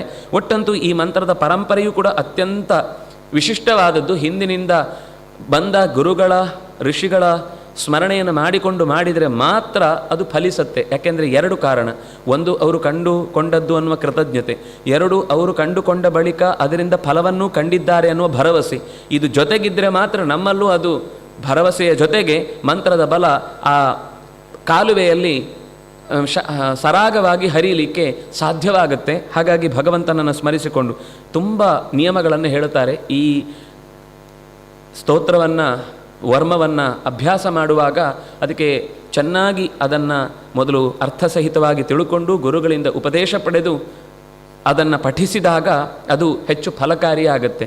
ಸುಮ್ಮನೆ ನಾವು ಹೇಗೆಂದರೆ ಹಾಗೆ ಅನ್ನುವುದನ್ನು, ಯಾಕೆಂದರೆ ಅದಕ್ಕೂ ಅದರದ್ದೇ ಆದ ಒಂದು ಮರ್ಯಾದೆಯನ್ನು ನಾವು ಕೊಟ್ಟು ನಡೆಸಿದರೆ ಮಾತ್ರ ಅದು ಫಲಿಸುವಂಥದ್ದು. ಹಾಗಾಗಿ ಆರಂಭದಲ್ಲೇ ದೌತಾಂಗ್ರಿ ಪಾಣಿ ಆಚಮ್ಯ ಸಪವಿತ್ರ ಉದಂಗ್ಮುಖ ಕೃತಸ್ವಾಂಗಕರನ್ಯಾಸ ಮಂತ್ರಾಭ್ಯಾಂ ವಾಗ್ಯತ ಶುಚಿ. ಮಾತು ಅನ್ನೋದು ಬಹಳ ಶುದ್ಧವಾಗಿರಬೇಕು. ಬರೀ ಆ ಮಂತ್ರ ಜಪ ಮಾಡುವಾಗ ಮಾತ್ರ ಅಲ್ಲ, ಯಾರಿಗೂ ತಪ್ಪಿಯೂ ಕೂಡ ಅದು ವಾಗ್ವ್ರತ ಅಂತ. ಯಾರಿಗೂ ತಪ್ಪಿಯೂ ನಾವು ಹಿಂಸೆ ಆಗುವ ಮಾತುಗಳನ್ನಾಗಲಿ, ನೋಯಿಸುವ ಅಥವಾ ಅಲ್ಲಗಳೆಯುವ ಅಪಮಾನಿಸುವ ಮಾತುಗಳನ್ನಾಗಿ ಆಡುವುದಿಲ್ಲ ಅನ್ನುವ ವ್ರತವನ್ನು ತೊಟ್ಟಿದ್ದು ಈ ಸ್ತೋತ್ರವನ್ನು ನಾವು ನಿರಂತರ ಚಿಂತಿಸಿದರೆ ಫಲಿಸುತ್ತೆ. ಇಲ್ಲಾಂದರೆ ಕ್ಯಾಸೆಟ್ನಲ್ಲಿ ಉದುರಿಸಿದಾಗ ಅದು ಉದುರಬಹುದು. ಆದರೆ ಅದರಿಂದ ಫಲಿಸಬೇಕು ಅಂತಂದರೆ ನಮ್ಮಲ್ಲಿ ಶುಚಿ, ಆಂತರಿಕವಾದ ಶುಚಿ ಮತ್ತು ಮಾತಿನ ಶುಚಿ ಇದೆರಡನ್ನೂ ಕೂಡ ಮಾಡಿಕೊಳ್ಳುವುದರ ಜೊತೆಗೆ ಅನೇಕ ನಿಯಮಗಳನ್ನು ಹೇಳ್ತಾರೆ. ನಾರಾಯಣ ಮಂತ್ರ, ವಾಸುದೇವ ಮಂತ್ರ, ವಿಷ್ಣು ಷಡಕ್ಷರ ಮಂತ್ರ, ಇಷ್ಟು ಮಂತ್ರಗಳಿಂದ ಅದಕ್ಕೆ ಅಂಗಗಳ ನ್ಯಾಸವನ್ನು ಮಾಡ್ತಾ ನಂತರ ಅದರ ಸ್ಥಳಗಳನ್ನೆಲ್ಲ ಹೇಳ್ತಾರೆ. ಭಗವಂತನನ್ನು ಮಂತ್ರಮಯನನ್ನಾಗಿ, ನನ್ನ ದೇಹದ ಪ್ರತಿಯೊಂದು ಇಂದ್ರಿಯಗಳಲ್ಲೂ ಕೂಡ ಭಗವಂತ ನೆಲೆಸಿದ್ದಾನೆ ಅಂತ ಚಿಂತಿಸಿ ಆ ಮಂತ್ರನ್ಯಾಸ ಮಾಡುವುದು ಅಂದರೆ ದೇಹದಲ್ಲಿ ಆಯಾ ಸ್ಥಳದಲ್ಲಿ ಆಯಾ ಅಕ್ಷರ ಪ್ರತಿಪಾದ್ಯವಾದ ಭಗವದ್ರೂಪಗಳು ಆ ಗುಣಗಳನ್ನು ಹೊತ್ತುಕೊಂಡು ದೋಷಗಳಿಲ್ಲದೆ ನಿರಂತರ ನಮ್ಮ ದೇಹದಲ್ಲಿ ಮಂತ್ರಗಳನ್ನು ಉಚ್ಚರಿಸುವ ಅಷ್ಟೂ ಹೊತ್ತು ಇದ್ದು ಆ ಮಂತ್ರದ ಬಲವನ್ನು ನಮ್ಮ ದೇಹದಲ್ಲಿ ತುಂಬುವ ಮೂಲಕ ಎದುರುಗಡೆ ಅದನ್ನು ಎಲ್ಲಿ ಪ್ರಯೋಗಿಸಬೇಕೋ ಆ ಪ್ರಯೋಗಕ್ಕೆ ಬೇಕಾದ ಅಸ್ತ್ರವಾಗಿ ಅದನ್ನು ಸಿದ್ಧಗೊಳಿಸುವ ಶಕ್ತಿಯಾಗಿ ಅದು ನಮ್ಮ ಜೊತೆಗೆ ಇರಬೇಕು ಅನ್ನುವುದನ್ನೇ ಯೋಚಿಸಿ ಧ್ಯಾನ ಮಾಡಬೇಕು. ಆ ಧ್ಯಾನದ ಫಲವಾಗಿ ಸಿಗುವಂತಹ ಸಂಗತಿಗಳನ್ನು ಮುಂದೆ ಹೇಳುತ್ತಾರೆ. ಹರಿಹಿ, ನಮ್ಮ ಎಲ್ಲ ಕಾಲಕ್ಕೂ ಒದಗಿ ಬರುವ ನಾಮ ಹರಿ ಅಂತ. ಅದು ಸರ್ವರಕ್ಷಾಂ, ಎಲ್ಲ ಬಗೆಯ ರಕ್ಷಣೆಯನ್ನು ನೀಡಲಿ. ಒಂದೊಂದೇ ಸ್ಥಳಗಳನ್ನು ಹೇಳ್ತಾ, ನೀರಿನಲ್ಲಿದ್ದಾಗ ನನ್ನನ್ನು ಮತ್ಸ್ಯ ರಕ್ಷಿಸಲಿ, ಯಾವುದಾದ್ರೂ ದುಷ್ಟಶಕ್ತಿಗಳಿಂದ ನೀರಿನಲ್ಲಿ ಬಿದ್ದು ಒದ್ದಾಡುವಂತಹ ತೊಂದರೆಗಳಿದ್ದಾಗ ಮದಂ ಚ್ಯತಿ ಅಂದರೆ ಮದರಸದಿಂದಾಗಿ ಮತ್ತವಾದಂತಹ ಸ್ಥಿತಿಯಲ್ಲಿದ್ದು ನಾವು ಬಳಲ್ತಾ ಇದ್ದೇವೆ ಅಂತಂದಾಗ ಮದಂ ಚ್ಯತಿ, ನಾಶ ಮಾಡುವಂತಹ ಮತ್ಸ್ಯರೂಪಿ ನಮ್ಮನ್ನು ಕಾಪಾಡಲಿ. ಇನ್ಯಾವುದೋ ಸ್ಥಳದಲ್ಲಿ ತಿಳಿಯದೇ ಇರುವ ಜಾಗದಲ್ಲಿ ನಾವು ಓಡಾಡಿ ಏನೋ ಭಯದಿಂದ ವ್ಯಗ್ರರಾಗ ಸ್ಥಿತಿ ಬಂದಾಗ ವಾಮನ ನಮ್ಮನ್ನು ರಕ್ಷಿಸಲಿ. ಆಗಸದಲ್ಲಿ ಹೋಗುವಾಗ ಎಲ್ಲೋ ಆಕಾಶ ಮಾರ್ಗವಾಗಿ ನಾವು ಚಲಿಸ್ತಾ ಇದ್ದೇವೆ, ಏನೋ ಗಡಗಡ ಆಯಿತು ಅಂದರೆ ಒಮ್ಮೆ ತ್ರಿವಿಕ್ರಮನನ್ನು ಸ್ಮರಣೆ ಮಾಡಿಕೊಳ್ಳಿ ಅಂತ. ಅಷ್ಟೇ ಅರ್ಥ ಅಲ್ಲ, ತುಂಬ ಅರ್ಥ ಇದೆ. ನಾನು ಸುಮ್ಮನೆ ಒಂದು ನೆನಪಾಗಿದ್ದನ್ನು ಹೇಳ್ತಾ ಇದ್ದೇನೆ. ಹಾಗೆ ಅನೇಕ ವಿಶಿಷ್ಟವಾದ ಭಗವದ್ ರೂಪಗಳನ್ನು ಹೇಳಿ ಸನತ್ಕುಮಾರೋ ಅವತು ಕಾಮದೇವಾತ್, ಒಳಗೆ ಹುಟ್ಟುವ ಕೆಟ್ಟ ಬಯಕೆಗಳನ್ನು ಕಳೆಯುವುದಕ್ಕೆ ನಿರಂತರ ಬ್ರಹ್ಮಚರ್ಯವನ್ನು ಲೋಕಕ್ಕೆ ಹೇಗಿರಬೇಕು ಅಂತ ಯಾವ ಸ್ಕಂದನ ಮತ್ತೊಂದು ರೂಪವಾದ ಸನತ್ಕುಮಾರನಿಗೆ ಉಪದೇಶವನ್ನು ಮಾಡಿದ ಮೂಲ ಭಗವಂತನ ಸನತ್ಕುಮಾರ ಅನ್ನುವ ರೂಪ ಇದೆಯೋ ಅದು ನನ್ನೊಳಗಿನ ಮನದೊಳಗಣ ದೇಹದ ಎಲ್ಲ ಬಯಕೆಗಳನ್ನು ಕೂಡ ಕಿತ್ತೊಗೆಯಲಿ. ಅಂತಹ ಬಯಕೆಗಳನ್ನು ಹುಟ್ಟು ಹಾಕಿದ್ರೇ ತಾನೇ ಅದು ಮತ್ತೆ ಕೆಟ್ಟ ಕೆಲಸಗಳನ್ನು ಮಾಡಿಸುವುದು. ಆ ಬಯಕೆಗಳ ಬೇರನ್ನೇ ಕಿತ್ತು ಹಾಕಲಿ. ದೇವತೆಗಳನ್ನು ಅಪಮಾನಿಸಿದ ನಾವು ನಿರಂತರ ಪ್ರಾರ್ಥನೆ ಮಾಡ್ತಾನೇ ಇರಬೇಕಾಗತ್ತೆ. ಯಾಕೆಂದರೆ ಅಲ್ಲಸಲ್ಲದ ತಪ್ಪು ಕಥೆಗಳನ್ನೇ ತಮ್ಮ ಮನೆಯ ಕಥೆಯನ್ನು ದೇವತೆಗಳ ಹೆಸರಲ್ಲಿ ತೋರಿಸುವ ಧಾರಾವಾಹಿಗಳನ್ನು ನೋಡ್ಕೊಳ್ಳೋರಂತೂ ಖಂಡಿತ ನಿತ್ಯದಲ್ಲಿ ಈ ಪ್ರಾರ್ಥನೆ ಮಾಡದೇ ಇದ್ದರೆ ಅವ್ರಿಗೆ ಉದ್ಧಾರವೇ ಇಲ್ಲ. ಯಾಕೆಂದರೆ ಅವರು ಎಂಥ ದೊಡ್ಡ ಸ್ಥಾನದಲ್ಲಿದ್ದಾರೆ, ನಮಗೆಷ್ಟು ಉಪಕಾರ ಪ್ರತಿನಿತ್ಯ ನಮ್ಮೊಳಗೆ ನಿಂತು ನಡೆಸ್ತಾ ಇರ್ತಾರೆ. ಅದರ ಬಗ್ಗೆ ತಿಳ್ಕೊಳ್ಳದೆ ಇಂದ್ರನನ್ನು ಸೂರ್ಯನನ್ನು ಶತ್ರುವಿನ ಸ್ಥಾನದಲ್ಲಿ ನಿಲ್ಲಿಸಿ ಆ ಒಂದು ಹೊತ್ತಿನಲ್ಲಿ ಕ್ಷಣಕ್ಕೆ ಒಂದು ರೇಜಿಗೆಯನ್ನು ಉದ್ವೇಗವನ್ನು ಹುಟ್ಟಿಸ್ಲಿಕ್ಕೋಸ್ಕರ ಮಾಡುವಂತಹ ಆ ಸ್ಥಾನ ಪಲ್ಲಟದ ಅಕ್ರಮಗಳೇನಿವೆ ಇದಕ್ಕೆ ಖಂಡಿತ ಕ್ಷಮೆ ಸಿಗೋದು ಸಾಧ್ಯ ಇಲ್ಲ. ಅದನ್ನೆಲ್ಲ ನಾವು ತಿಳಿಯದೆ ಅಕಸ್ಮಾತು ನಮ್ಮಲ್ಲಿ ಆಗಿತ್ತು ಅಂತಂದರೆ, ಅಥವಾ ದಾರಿಯಲ್ಲಿ ಹೋಗುವಾಗ ಒಂದು ದೇವತಾ ಪ್ರತೀಕ ಬರುತ್ತೆ, ನಾವು ಹೇಗೋ ಒಂದು ವಿಚಿತ್ರವಾದ ಸ್ಥಿತಿಯಲ್ಲಿದ್ದೇವೆ, ಪಕ್ಕದಲ್ಲಿ ಬಿಟ್ಟು ವಸ್ತುತಃ ಭಗವಂತ ನಡೆದಾಡುವ ರಥ ಬೀದಿಯಲ್ಲಿ ನಾವು ದೇವರು ಮಾತ್ರ ರಥದಲ್ಲಿ ಹೋಗಬೇಕಾದದ್ದು, ಮತ್ತಾರೂ ಕೂಡ ದೇವರು ಕೊಟ್ಟ ದೇವರಥವಾದಂತಹ ಈ ಶರೀರದಲ್ಲಿ ಓಡಾಡಬಹುದು. ಬಿಟ್ಟರೆ ನಾವು ಈ ರಥವನ್ನು ಮತ್ತೊಂದು ರಥದ ಮೇಲೆ ಕೂಡಿಸಿಕೊಂಡು ಓಡಾಡುವುದು ಅದು ಮಹಾ ಅಪರಾಧದಲ್ಲಿ ಒಂದು, ಅದು ದೇವ ಹೇಳನ ಅಂತ ಲೆಕ್ಕ. ಹಾಗೆ ಅಕಸ್ಮಾತ್ ಕೆಲವೊಮ್ಮೆ ತಿಳಿಯದೆ ಗೊತ್ತಿಲ್ಲದೆ ಯಾವುದೋ ಬೀದಿ, ದೇವರ ಬೀದಿ, ಅಲ್ಲಿ ನಾವು ಹೋಗಿಬಿಟ್ಟೆವು, ಏನೋ ಕೆಟ್ಟ ಕೆಲಸ, ಗಲೀಜು ಕೆಲಸ ಆಗಿ ಹೋಯಿತು, ದೇವ ಹೇಳನ ಆಯಿತು. ಭಗವಂತನ ಹೇಳನ ಮಾತ್ರ ಅಲ್ಲ, ದೇವತೆಗಳ ಇನ್ಯಾವುದೋ ಭಗವದ್ಭಕ್ತರ ಹೇಳನ ಆಯಿತು ಅಂತಂದರೂ ಆಗ ಹಯಶೀರ್ಷನ ನೆನಪು ಮಾಡಿಕೊಂಡು ನಮ್ಮೊಳಗಿನ ಎಲ್ಲ ಕೊಳೆಗಳನ್ನು ಆ ಮಾಡಿದ ತಪ್ಪನ್ನು ಪರಿಹರಿಸಲಿ ಅಂತ ಕೇಳಿಕೊಳ್ಳಬೇಕು. ಇನ್ನು ಯಾರನ್ನೋ ಅರ್ಚಿಸಬೇಕಾದಲ್ಲಿ ಇನ್ಯಾರನ್ನೋ ಅರ್ಚಿಸಿ, ಯಾರಿಗೋ ಕೊಡಬೇಕಾದ ಗೌರವವನ್ನು ಇನ್ಯಾರಿಗೂ ಕೊಟ್ಟು ಪುರುಷಾಂತರಾರ್ಚನಾತ್, ಯಾರು ನಿಜವಾಗಿ ಪರಮಪುರುಷನೋ ಅವನಲ್ಲದೆ ಮತ್ತೊಬ್ಬನನ್ನು ಪರಮಪುರುಷ ಅಂತ ಚಿಂತಿಸುವುದೋ, ಅಥವಾ ನಾವೇ ಯಾವುದೋ ಒಂದು ಕಾರ್ಯಕ್ರಮದಲ್ಲಿ ಯಾವುದೋ ಒಂದು ವ್ಯಕ್ತಿಯನ್ನು ನಿಜವಾಗಿ ಆರಾಧಿಸಬೇಕಿದ್ದದ್ದು ಬಿಟ್ಟು ನಮ್ಮ ಸ್ವಾರ್ಥಕ್ಕೋಸ್ಕರ ಅವರಿಂದ ಕರೆದರೆ ನಮಗಿನ್ನೊಂದು ಲಾಭ ಇದೆ ಅಂತ ಯೋಚಿಸಿ ನಮ್ಮ ಬೇಳೆಯನ್ನು ಬೇಯಿಸಿಕೊಳ್ಳುವ ನೆಪದಲ್ಲಿ ನಾವು ನಿಜವಾದ ಒಬ್ಬ ವಿದ್ವಾಂಸನನ್ನು ಕಡೆಗಣಿಸಿ ಯಾರೋ ನಮಗೆ ಆ ಕ್ಷಣಕ್ಕೆ ಹೊಗಳು ಮಾತಿನಿಂದ ನಮ್ಮನ್ನು ಉಬ್ಬೇರಿಸಿದ ಅನ್ನುವ ಮಾತ್ರಕ್ಕೆ ಆ ಸ್ಥಾನವನ್ನು ಪಲ್ಲಟಗೊಳಿಸಿದ ದೋಷಗಳಿದ್ದರೆ ಅದನ್ನು ನಮಗೆ ದೇವರ್ಷಿ ವರ್ಯ ಮಹೀದಾಸ ರೂಪ ನಮ್ಮನ್ನು ರಕ್ಷಿಸಲಿ. ಕೂರ್ಮ ನಾವು ಮಾಡುವ ಅನೇಕ ತಪ್ಪುಗಳಿಂದ ಪಾಪಕರ್ಮಗಳಿಂದ ನಮ್ಮನ್ನು ಪಾರುಗಾಣಿಸಲಿ. ಧನ್ವಂತರಿಹಿ ಪಾತು ಅಪಥ್ಯಾತ್, ತಪ್ಪು ಯೋಚನೆಗಳು, ತಪ್ಪು ಚಿಂತನೆಗಳು, ತಪ್ಪು ಅಧ್ಯಯನಗಳು, ತಪ್ಪು ಆಹಾರದ ಸೇವನೆಗಳು, ಈ ಎಲ್ಲ ಅಪಥ್ಯಗಳಿಂದ ಧನ್ವಂತರಿ ಭಗವಂತ ನಮ್ಮನ್ನು ಪಾರುಗೊಳಿಸಲಿ. ಗೊಂದಲಗಳು, ದ್ವಂದ್ವಗಳು, ಕಾರಣ ಇಲ್ಲದ ಭಯಗಳು, ಏನಾಗುತ್ತೋ ಅನ್ನುವ ಚಿಂತೆ, ಇದೆಲ್ಲವನ್ನು ಋಷಭದೇವ ಪರಿಹರಿಸಲಿ. ಹೀಗೆ ಯಜ್ಞನ ಚಿಂತನೆ ಮಾಡುವುದರ ಮೂಲಕ ಮೇಲಿನ ಲೋಕಗಳ ಕ್ರಿಯೆ ನನಗೆ ಮುಂದೆ ಏನಾಗುತ್ತೋ ಅಂತ ಗೊತ್ತಿಲ್ಲ, ಈಗ ಮಾಡಿದ ಯಜ್ಞದಿಂದ ಸಿಗಬೇಕಾದ ಫಲ ಅದು ನರಕಕ್ಕೆ ಕಾರಣ ಆಗುತ್ತೋ ಸ್ವರ್ಗಕ್ಕೆ ಕಾರಣ ಆಗುತ್ತೋ, ಯಾಕೆಂದರೆ ಯಾವ ವಸ್ತುಗಳನ್ನು ಯಥಾವತ್ತಾಗಿ ತಿಳಿಸ್ಲಿಕ್ಕಾಗದೇ ಹೋದಾಗ ಅದನ್ನು ಹೇಗೆ ಕಳೆದುಕೊಳ್ಳಬೇಕು ಅಂತ ಗೊತ್ತಾಗದೇ ಇದ್ದಾಗ ಯಜ್ಞರೂಪಿ ಪರಮಾತ್ಮನ ಚಿಂತನೆಯನ್ನು ಮಾಡುವಂಥದ್ದು. ದ್ವೈಪಾಯನೋ ಭಗವಾನ್ ಸಂಪ್ರಮೋಹಾತ್. ಪುರಾಣಗಳನ್ನು ಓದುವಾಗ, ಶಾಸ್ತ್ರಗಳನ್ನು ಓದುವಾಗ, ಯಾವುದೋ ಕಥೆಗಳನ್ನು ಕೇಳುವಾಗ ಅಕಸ್ಮಾತ್ ಅದರಲ್ಲಿ ಭಗವಂತನ ಗುಣಗಳನ್ನು ಚಿಂತಿಸುವುದಕ್ಕೆ ಏನೋ ಅಡ್ಡಿ ಆತಂಕಗಳನ್ನು ಬರುವ ಹಾಗೆ ಮೋಹಕ್ಕೆ ಕಾರಣವಾದ ಸಂಗತಿಗಳು ಬಂದಾಗ ವ್ಯಾಸರನ್ನು ಸ್ಮರಿಸಿ ನನಗೆ ಸರಿಯಾದ ಅರ್ಥವನ್ನು ಮೂಡಿಸು ಭಗವನ್ ಅಂತ ಪ್ರಾರ್ಥಿಸಿದರೆ ಅವನ ಮನಸ್ಸು ತಿಳಿಯಾಗುತ್ತೆ. ಹೀಗೆ ಅನೇಕ ಅದು ಎಷ್ಟು ಧೈರ್ಯವನ್ನು ತುಂಬುತ್ತೆ ಅಂದರೆ ಅದು ಎಲ್ಲ ರೀತಿಯಾದ ದೋಷಗಳು, ನೀವು ಇದಕ್ಕಿಂತ ಒಂದು ಕಠಿಣವಾದ ಇನ್ಯಾವ ಪಾಪವನ್ನು ತಂದಿಟ್ಟರೂ ಕೂಡ ಆ ಪಾಪಕ್ಕಿಂತ ಅತ್ಯಂತ ಬಲಿಷ್ಠವಾದ ಮಂತ್ರ ಇದಾಗಿ ಅದರ ಮುಂದೆ ನಿಂತು ನಮ್ಮನ್ನು ರಕ್ಷಿಸುತ್ತೆ. ಶತ್ರುಗಳ ಎಂಥ ದೊಡ್ಡ ಶತ್ರುಗಳಿರಲಿ, ಅಂತರಂಗ ಶತ್ರುವೋ ಬಹಿರಂಗ ಶತ್ರುವೋ, ಎಲ್ಲವನ್ನೂ ಪರಿಹರಿಸುವ ಶಕ್ತಿ ಈ ಮಂತ್ರಕ್ಕಿದೆ ಅಂತ ನಿರೂಪಿಸಿ, ಇದನ್ನು ಹಿಂದೆ ಕೌಶಿಕ ಋಷಿಯೊಬ್ಬ ನಿರಂತರ ತಪಿಸಿ ದೇಹವನ್ನು ತ್ಯಾಗ ಮಾಡಿ ಮಲಗಿದವನಿಗೆ ದೇಹದ ಮೂಳೆ ಅದು ಉಳಿದದ್ದೆಲ್ಲ ಲೀನವಾಗಿದ್ದರೂ ಹಾಗೆ ಬಿದ್ದಿತ್ತು. ಮೇಲಿನಿಂದ ಚಿತ್ರರಥ ಅನ್ನುವಂಥ ಒಬ್ಬ ಗಂಧರ್ವ ತನ್ನ ಹೆಣ್ಣು ಮಕ್ಕಳ ಜೊತೆಗೆ ಆಕಾಶದಲ್ಲಿ ವಿಹಾರಕ್ಕಾಗಿ ಓಡಾಡ್ತಾ ಇದ್ದವನು ಇದ್ದಕ್ಕಿದ್ದಂತೆ ಆ ಅಸ್ಥಿಯನ್ನು ದಾಟಿದೊಡನೆ ಪತನವಾಗಿ ಬಿದ್ದ ಕೂಡಲೇ ಏನಾಯಿತು ಅಂತ ಅವನಿಗೆ ತುಂಬ ಗಾಬರಿ ಆಯಿತು. ಅಷ್ಟಕ್ಕೆ ಬಂದ ವಾಲಖಿಲ್ಯರು ಇಲ್ಲಿ ಇದೇ ಅಪೂರ್ವವಾದಂತಹ ನಾರಾಯಣವರ್ಮವನ್ನು ಬದುಕಿನುದ್ದಕ್ಕೂ ಜಪಿಸಿ ಸಿದ್ಧಿ ಮಾಡಿಕೊಂಡವನ ಎಲುಬಿನಲ್ಲೂ ಅದರ ಮಂತ್ರಶಕ್ತಿ ತುಂಬಿ ತುಳುಕ್ತಾ ಇದೆ ಅನ್ನುವ ಕಾರಣಕ್ಕೆ ಅದಕ್ಕೆ ಸದ್ಗತಿ ನಿನ್ನಿಂದ ಆಗುವ ಯೋಗ ಇತ್ತು ಅನ್ನೋದನ್ನು ತಿಳಿಸ್ಲಿಕ್ಕೂ ಅದು ನಿನ್ನನ್ನು ಈ ಕಡೆಗೆ ಸೆಳೆಯಿತು. ಅವರನ್ನು ಯೋಗ್ಯವಾದ ರೀತಿಯಲ್ಲಿ ಸಂಸ್ಕಾರ ಮಾಡು ಅಂತ ಹೇಳಿದಾಗ ಅವನು ಸರಸ್ವತಿ ನದಿ ತೀರಕ್ಕೆ ಹೋಗಿ ಅವರ ವಿಸರ್ಜನೆಯನ್ನು ಮಾಡಿ ಆ ಮೂಲಕ ಅವರ ನಂತರದಲ್ಲಿ ಆ ಮಂತ್ರದ ಚಿಂತನೆ ಅವನಿಂದ ಆ ವಿದ್ಯೆಯನ್ನು ಮುಂದೆ ಬೆಳೆಸಿಕೊಂಡು ಹೋದ. ಹೀಗೆ ಅದು ವಿಶ್ವರೂಪನಿಗೆ ಎಲ್ಲಿಂದ ಬಂತು ಅಂತ ಆ ಇಡೀ ಒಂದು ಪರಂಪರೆಯನ್ನು ಹೇಳಿ ಆ ನಂತರ ಇಷ್ಟಾಗಿ ವಿಶ್ವರೂಪನ ಸ್ಥಾನದಿಂದ ಅವನಿಗೆ ಜಯ ಸಿಕ್ಕಿತು.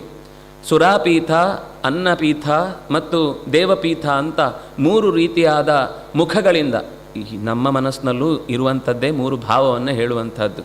ಕೆಟ್ಟದು ಮಾಡುವ ಯೋಚನೆಯು ಒಂದು ಕಡೆ ಗುಟ್ಟಾಗಿ ಇರುತ್ತೆ, ಇನ್ನು ತಿನ್ನಬೇಕು ನನಗೋಸ್ಕರ ಬೇಕು ಅಂತ ಅನ್ನುವ ಯೋಚನೆ ಇರುತ್ತೆ. ಅಕಸ್ಮಾತ್ ಎಲ್ಲಿಯಾದರೂ ನಮ್ಮಕ್ಕಿಂತ ಅತೀತವಾದ ಶಕ್ತಿ ಇದು ನಮ್ಮನ್ನು ನಿಗ್ರಹಿಸಿದೆ ಅಂತ ದೇವತೆಗಳ ಕಡೆಗೆ ಯೋಚನೆ ಮಾಡುವ ಒಂದು ಮನಸ್ಸೂ ಇರುತ್ತೆ. ಈ 3 ಮನಸ್ಸುಗಳಲ್ಲಿ ಅಸುರರ ಕಡೆಗೂ ಯೋಚನೆ ಮಾಡುವಂತಹ ಮನಸ್ಸು ಅವನಿಂದ ಆಹುತಿಗಳನ್ನು ಕೊಡಿಸ್ತಾ ಇತ್ತು. ಕಾರಣ ಏನು ಅಂದರೆ ತನ್ನ ತಾಯಿ ದೈತ್ಯರ ತಂಗಿ, ಹಿಂದೆ ಹೇಳಿದವಳು ರಚನಾ. ಆ ರಚನೆಯ ಮಾತಿಗೆ ಅನುಗುಣವಾಗಿ, ಅವಳ ಬೇಡಿಕೆಗೆ ಅನುಗುಣವಾಗಿ ದೈತ್ಯರಿಗೂ ಕೂಡ ಯಜ್ಞದ ವಿಶಿಷ್ಟವಾದ ಶಕ್ತಿಯ ಬಲವನ್ನು ಸಿಗುವಂತೆ ಅವನು ಆಹುತಿ ಕೊಡ್ತಾ ಇದ್ದುದು ಇಂದ್ರನಿಗೆ ತಿಳಿದು ತಕ್ಷಣವೇ ತನ್ನ ಆಯುಧದಿಂದ ಅವನ ತಲೆಯನ್ನು ಕಿತ್ತು ತೆಗೆದು ಬಿಡುತ್ತಾನೆ. 3 ತಲೆಗಳು ಅಲ್ಲಿಂದ ಹಾರಿ ಹೋಗ್ತವೆ ಪಕ್ಷಿಗಳಾಗಿ. ಆದರೆ ಅವನಿಗೆ ನಿಜವಾಗಿ ಹತ್ಯೆಯ ದೋಷ ಇಲ್ಲ.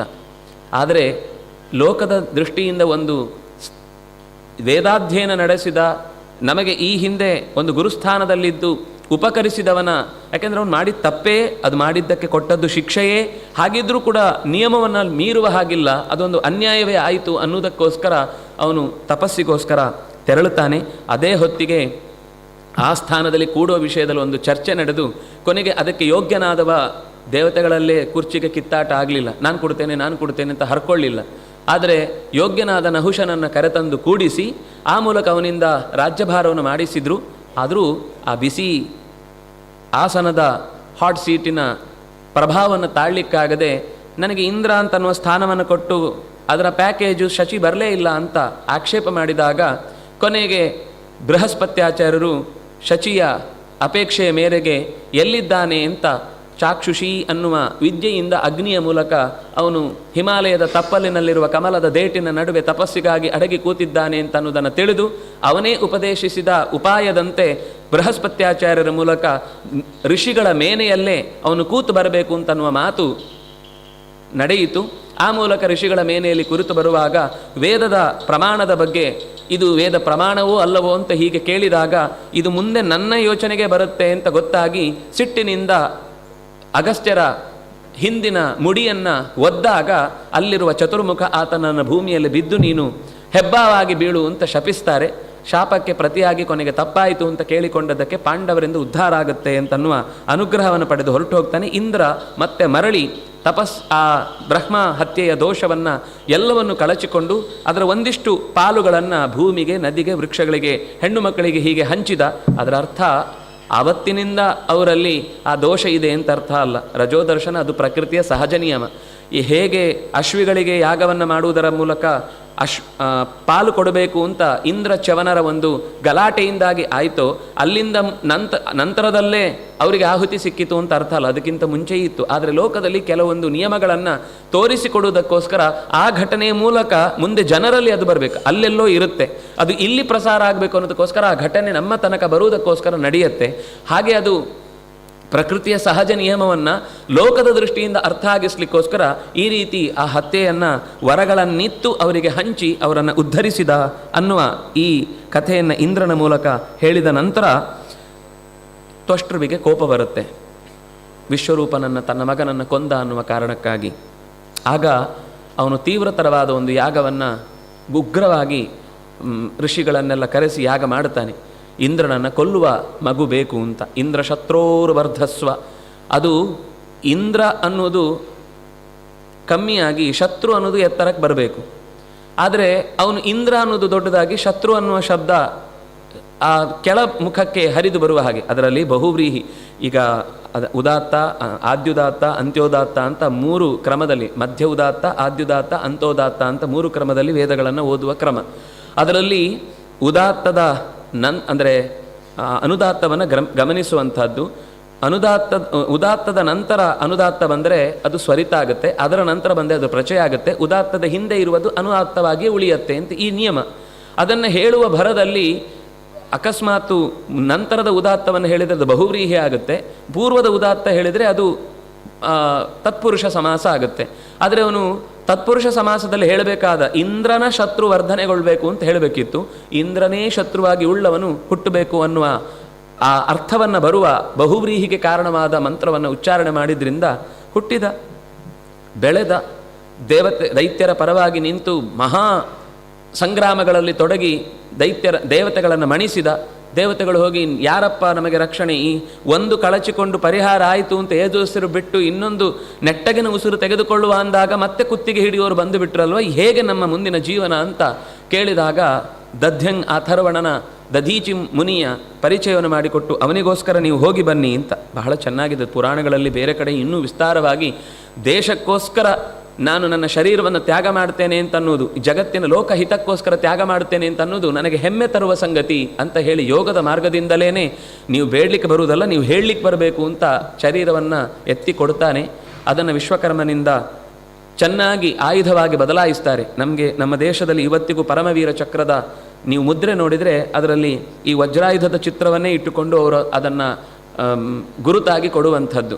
ಅಂದರೆ ಇದನ್ನು ಮತ್ತೆ ಈ ಚಕ್ರದ ಅಂದರೆ ಪರಮವೀರ ಚಕ್ರದ ಆ ಸ್ವರೂಪವನ್ನು ವಿನ್ಯಾಸ ಮಾಡಿದ್ದು ಮತ್ತೆ ಭಾರತೀಯರಲ್ಲ, ಯಾರೋ ಒಬ್ಬಳು ಸ್ವಿಟ್ಜರ್ಲೆಂಡಿನ ದೇಶದ ಹೆಣ್ಣುಮಗಳು ನಮ್ಮ ದೇಶದ ವ್ಯವಸ್ಥೆ ಮಾಡಬೇಕು ಅಂದರೆ ನಿಮ್ಮ ದೇಶ ಅವರೇನೋ ಬೇರೆ ಹೇಳಿದರು, ಇಲ್ಲ ಇದು ನಿಮ್ಮ ದೇಶದ ಪರಮವೀರ ಚಕ್ರ ಅಂತ ಕೊಡುವಾಗ ಅದು ನಿಮ್ಮ ದೇಶದ ಸಿಂಬಲ್ ಇರಬೇಕು ಹೊರತು ನಾವ್ಯಾವುದೋ ಕೊಡೋದನ್ನು ಚೆನ್ನಾಗಿರೋದಿಲ್ಲ ಅಂತ ಹೇಳಿ ಅವಳೇ ಶಾಸ್ತ್ರದಲ್ಲಿ ಏನೇನು ಬಂದಿದೆ ಅನ್ನೋದನ್ನು ಮೆಲುಕು ಹಾಕಿ ಅದರ ಆಕೃತಿಗಳನ್ನೆಲ್ಲ ಅನೇಕ ರೀತಿಯಲ್ಲಿ ಪಂಡಿತರನ್ನು ವಿಚಾರಿಸಿ ಮಾತಾಡಿ ಅದನ್ನು ಗುರುತು ಮಾಡಿಕೊಟ್ಲು ಅಂತ. ಹೀಗೆ ಅಂದರೆ ಎಲ್ಲದರ ಹಿಂದೆ ಒಂದು ವಿಶಿಷ್ಟವಾದ ನೆನಪಿರುತ್ತೆ, ನಾವು ಅದನ್ನು ಉಳಿಸ್ಕೊಳ್ಳಿಲ್ಲ. ಆದರೆ ಒಂದರ್ಥದಲ್ಲಿ ಅದರ ಚಿತ್ರಣವನ್ನು ಕೊಡುವ ಹಾಗೆ ದದೀಚಿಯ ನೆನಪು ಬರುವ ಹಾಗೆ ನಮಗೆ ಆ ವಜ್ರಾಯುಧ ಅನ್ನೋದು ರೂಪುಗೊಂಡಿತು.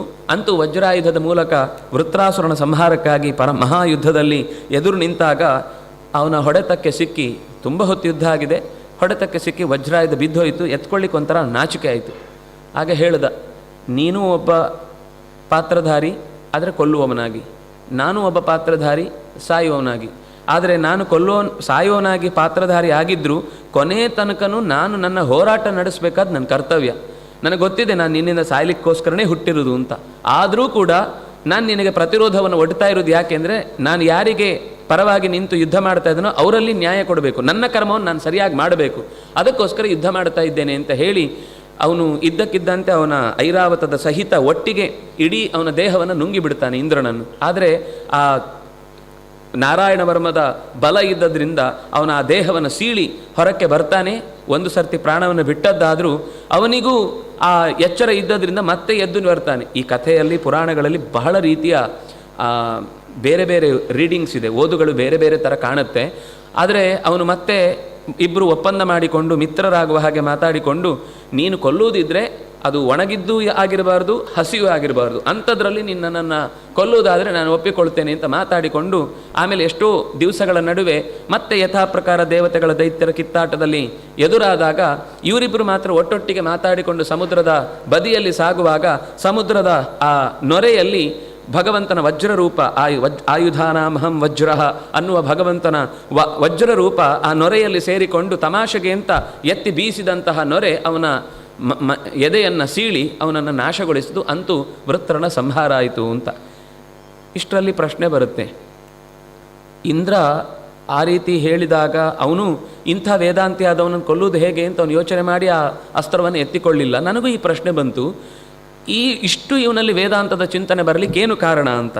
ಆಗ ಅವನು ಹೇಳ್ತಾ, ಹಿಂದೆ ಇವನು ವಿದ್ಯಾಧರ ದೊಡ್ಡ ತಪಸ್ವಿ ಆಗಿದ್ದವ, ಯಾವುದೋ ಒಂದು ಕಾರಣಾಂತರದಿಂದ ಹೀಗಾದ ಅಂತ ಚಿತ್ರಕೇತುವಿನ ಕಥೆಯನ್ನು ಹೇಳ್ತಾ, ಆ ಚಿತ್ರಕೇತು ತನ್ನ ಅವನಿಗೆ ಬಹಳ ಜನ ಹೆಂಡಂದಿರು ಮಕ್ಕಳಾಗಿಲ್ಲ ಅಂತ ಅಂಗಿರಸರು ಬಂದಾಗ ಅವರಿಗೆ ಉಪದೇಶ ಮಾಡಬೇಕು ಅಂತ ಬಂದಿರ್ತಾರೆ. ಆದರೆ ನನಗೆ ಉಪದೇಶ ಎಲ್ಲ ಕೇಳಬೇಡಿ ನೀವು, ನಿಮ್ಗೇನು ಗೊತ್ತು ಮಕ್ಕಳಿಲ್ಲದ ನೋವು, ನನಗೆ ಮಗುವೇ ಬೇಕು ಅಂತ ಹಠ ಮಾಡಿ ಮಗನನ್ನು ಪಡ್ಕೊಳ್ತಾರೆ. ಬಹಳ ಜನ ಹೆಂಡಂದಿರಲ್ಲಿ ಒಬ್ಳಿಗೆ ಮಾತ್ರ ಶುರುವಿನವಳಿಗೆ ಕೃತದ್ಯುತಿ ಅಂತ ಅವಳ ಹೆಸರು. ಅವಳ ಹತ್ರ ಎಲ್ಲರೂ ದ್ವೇಷಿಸಲಿಕ್ಕೆ ಶುರು ಮಾಡ್ತಾರೆ. ಯಾಕೆಂದರೆ ಅವಳನ್ನು ಮಾತ್ರ ರಾಜ ನೋಡಿಕೊಳ್ಳೋದು. ಯಾಕೆಂದರೆ ಏನಾದರೂ ಮಗುವಿಗೆ ಏನಾಯಿತು ಅಂತ ಮಾತಾಡ್ತಾರೆ ಹೊರತು ಉಳಿದ ಹೆಂಡಂದ್ರಿಗೆ ಏನಾಯಿತು ಅಂತ ಕೇಳದಿದ್ದರಿಂದ ಕೋಪದಿಂದ ವಿಷ ಕೊಟ್ಟು ಆ ಮಗುವನ್ನು ಎಷ್ಟೋ ದಿವಸಗಳಾದ ಮೇಲೆ ತಿಂಗಳುಗಟ್ಟಲೆ ಕಳೆದ ಮೇಲೆ ಕೊಂದು ಬಿಡ್ತಾರೆ. ಮತ್ತು ರಾಜನಿಗೆ ವ್ಯಥೆ ಅನ್ನೋದು ತಡ್ಕೊಳ್ಳಿಕ್ಕಾಗದಷ್ಟು ಕಾಡಿತು.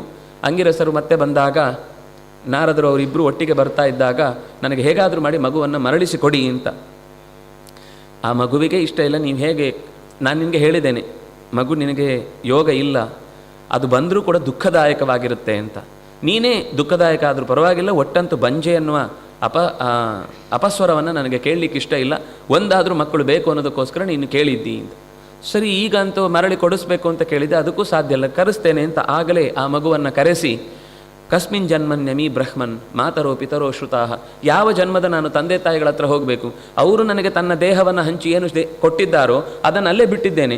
ಅವರು ನನಗೆ ಅಪ್ಪ ಅಲ್ಲ. ಯಾಕೆಂದರೆ ಇವರಿಗಿಂತ ಹಿಂದೆ ಬೇರೆ ಅಪ್ಪ ಅಮ್ಮ, ಅವರಿಗಿಂತ ಹಿಂದೆ ಬೇರೆ ಅಪ್ಪ ಅಮ್ಮ. ನನಗೆ ನಿರಂತರವಾಗಿ ನನ್ನನ್ನು ನೋಡಿಕೊಂಡು ಪ್ರತಿ ಶರೀರದಲ್ಲಿ ಕಳುಹಿಸಿ ಬೇಕಾದ್ದನ್ನು ಬೇಕಾದ ಹಾಗೆ ಮಾಡಲಿಕ್ಕೆ ಅವಕಾಶ ಕೊಟ್ಟವನು ಭಗವಂತ. ಅವನೇ ನನ್ನ ತಂದೆ ತಾಯಿ ಹೊರತು ಇವರು ಯಾರು ನನಗೆ ತಂದೆ ತಾಯಿ ಎಲ್ಲ, ನಾನು ಬರಲ್ಲ ಅಂತ ಹೀಗೆ ಹೇಳಿದಾಗ ಅವನಿಗೆ ಜ್ಞಾನೋದಯ ಆಯಿತು. ಸಂಕರ್ಷಣ ಮಂತ್ರವನ್ನು ಉಪದೇಶ ಮಾಡಿ 7 ದಿನದಲ್ಲಿ ನೀನು ತಪ್ಪಿಸಿದರೆ ನಿನಗೆ ಇದರಿಂದ ಉದ್ಧಾರ ಆಗುತ್ತೆ ಅಂತ ಹೀಗೆ ಅನುಗ್ರಹಿಸಿ ಕಳುಹಿಸ್ತಾರೆ. ಅವನು ತಪಸ್ಸು ಮಾಡಿ ವಿದ್ಯಾಧರ ಚಕ್ರವರ್ತಿಯಾಗಿ ಮೆರೀತಾನೆ. ಆಕಾಶದಲ್ಲಿ ತನ್ನ ಪತ್ನಿಯರ ಜೊತೆಗೆ ಹೋಗುವಾಗ ಇಳಾವೃತ ಖಂಡದಲ್ಲಿ ತನ್ನ ಪಾಡಿಗೆ ತಾನು ಹೆಂಡತಿಯ ಜೊತೆಗೆ ಸಂತೋಷದಿಂದ ಕಾಲ ಕಳೀತಾ ಇರುವ ಹೊತ್ತಿಗೆ ಏನಿದು ಇಷ್ಟು ಜನ ಎಲ್ಲ ದೊಡ್ಡವರು ಕೂತಿದ್ದಾಗ ಹೆಂಡತಿಯ ಜೊತೆಗೆ ಅಪ್ಪುಗೆ ಹೊತ್ತು ಕೂತಿದ್ದಾನೆ ಅಂತ ಆಕ್ಷೇಪ ಮಾಡುತ್ತಾನೆ. ಪಾರ್ವತಿಗೆ ಈ ವಿಷಯ ಗೊತ್ತಾಗಿ ಇಷ್ಟೆಲ್ಲ ಇಂದ್ರ ಉಳಿದವರು ಯಾರೂ ಕೂಡ ಲೋಕದಲ್ಲಿ ಇಷ್ಟಿಷ್ಟು ದೊಡ್ಡ ಸ್ಥಾನದಲ್ಲಿ ಇದ್ದವರೇ ಮಾತಾಡ್ತಲ್ಲ, ಇವನದ್ದೇನು ಅಂತ ಕೋಪದಿಂದ ಅವನನ್ನು ಅಸುರನಾಗುವಂತ ಶಪಿಸ್ತಾಳೆ. ಆಗ ರುದ್ರದೇವ ಹೇಳ್ತಾನೆ, ಇವನಿಗೆ ಶಾಪ ಕೊಡಬಾರದಿತ್ತು. ಆದರೆ ಆ ಕೂಡಲೇ ಅವನು ಬಂದವನು, ತಾಯಿ ನನ್ನಿಂದ ಯಾವುದೋ ಒಂದು ಕ್ಷಣದಲ್ಲಿ ಪ್ರಾರಬ್ಧ ವಶದಿಂದ ನಿಮ್ಮ ಸ್ಥಾನಮಾನಗಳನ್ನು ಅರಿತುಕೊಳ್ಳದೆ, ಯಾಕೆಂದರೆ ಪ್ರಿಯಾಯುಂಗ್ ನಾಗಭೂಷಣ ಅಂತಲೇ ಋಷಿಗಳು ಪ್ರಾರ್ಥಿಸಿ ಕೂತದ್ರಿಂದ ಪ್ರಿಯಾಯುಂಗಾಗಿಯೇ ಭಗವಂತನ ರುದ್ರದೇವರ ದರ್ಶನ ಅವರಿಗಾಗಿದೆ. ಅದನ್ನು ಅರ್ಥೈಸಿಕೊಳ್ಳದೆ ನಿಮ್ಮ ಬಗ್ಗೆ ತಪ್ಪಾಗಿ ಆಲೋಚನೆ ಮಾಡಿದೆ. ದೈವವಶಾತ್ ನನಗೆ ಶಾಪ ಒದಗಿದೆ, ನಾನು ಪ್ರೀತಿಯಿಂದ ಸ್ವೀಕರಿಸ್ತೇನೆ. ಆದರೆ ನಂದು ಒಂದೇ ಒಂದು ಬೇಡಿಕೆ ಇದೆ, ನಾನು ಪ್ರತಿಶಾಪವಾಗಿ ಪರಿಹಾರ ಕೇಳುವುದಿಲ್ಲ. ಆದರೆ ಎಂಥ ಪರಿಸ್ಥಿತಿಯಲ್ಲೂ ಭಗವಂತನ ಚರಣಗಳಲ್ಲಿ ನನ್ನ ಅರಿವು ತಪ್ಪದಿರಲಿ ಅಂತ ಇಷ್ಟೇ ನಾನು ಕೇಳುವುದು ಅಂತ. ಆಗ ರುದ್ರದೇವ ಪಾರ್ವತಿ ಹತ್ರ ಹೇಳ್ತಾನೆ, ನೋಡು ಇದು ಹರಿಭಕ್ತರ ನಿಜವಾದ ಗುಣ. ಎಷ್ಟು ದೊಡ್ಡ ಶಿಕ್ಷೆ ಕೊಟ್ಟಾಗಲೂ ಅವರು ಶಿಕ್ಷೆಗಾಗಿ ಪರಿತಪಿಸಲಿಲ್ಲ. ಆಗಲೂ ಭಗವಂತನ ನೆನಪು ಮಾತ್ರ ನಮ್ಮಿಂದ ದೂರ ಆಗದೇ ಇರಲಿ ಅಂತ ಕೇಳುವ ಇಂಥ ಒಂದು ಸೌಜನ್ಯ, ಇಂಥ ಒಂದು ದೊಡ್ಡತನ ಇರುತ್ತೆ. ಅದರಿಂದಾಗಿ ಯಾವ ಕಾರಣಕ್ಕೂ ಹರಿಭಕ್ತರಿಗೆ, ಭಗವಂತನನ್ನು ಪ್ರೀತಿಸುವವರಿಗೆ ಅನ್ಯಾಯ ಆಗುವಂತೆ ನಡ್ಕೊಳ್ಬಾರ್ದು. ಅವನ ಪ್ರಾರಬ್ಧವಶಾತ್ ಶಾಪ ಇತ್ತು ಸರಿ, ಅವನೇ ಈಗ ವೃತ್ರನಾಗಿ ಹುಟ್ಟಿ ಬಂದದ್ದು ಅಂತ ಹೀಗೆ ಹೇಳಿ ಮುಂದೆ ಅದಿತಿಗೆ ಮತ್ತೆ ತನ್ನ ಎಲ್ಲ ಮಕ್ಕಳು ಕೂಡ ನಾಶವಾಗ್ತಾ ಇದ್ದಾರೆ ದೈತ್ಯರಿಂದ ಅಂತ ಯೋಚಿಸಿ ಕಶ್ಯಪರನ್ನು ಹಠ ಹಿಡಿದು ಒತ್ತಾಯ ಮಾಡಿ ನನಗೆ ಇಂದ್ರನನ್ನು ಕೊಲ್ಲುವ ಮಗು ಮತ್ತೆ ಬೇಕು ಅಂತ ಹಠ ಮಾಡ್ತಾಳೆ. ವ್ರತವನ್ನು ಉಪದೇಶ ಮಾಡಿ ಈ ವ್ರತದಲ್ಲಿ ಇರು, ನಿನಗಾಗತ್ತೆ, ಆದರೆ ವ್ರತ ಲೋಪ ಆಗಬಾರದು ಅಂತ.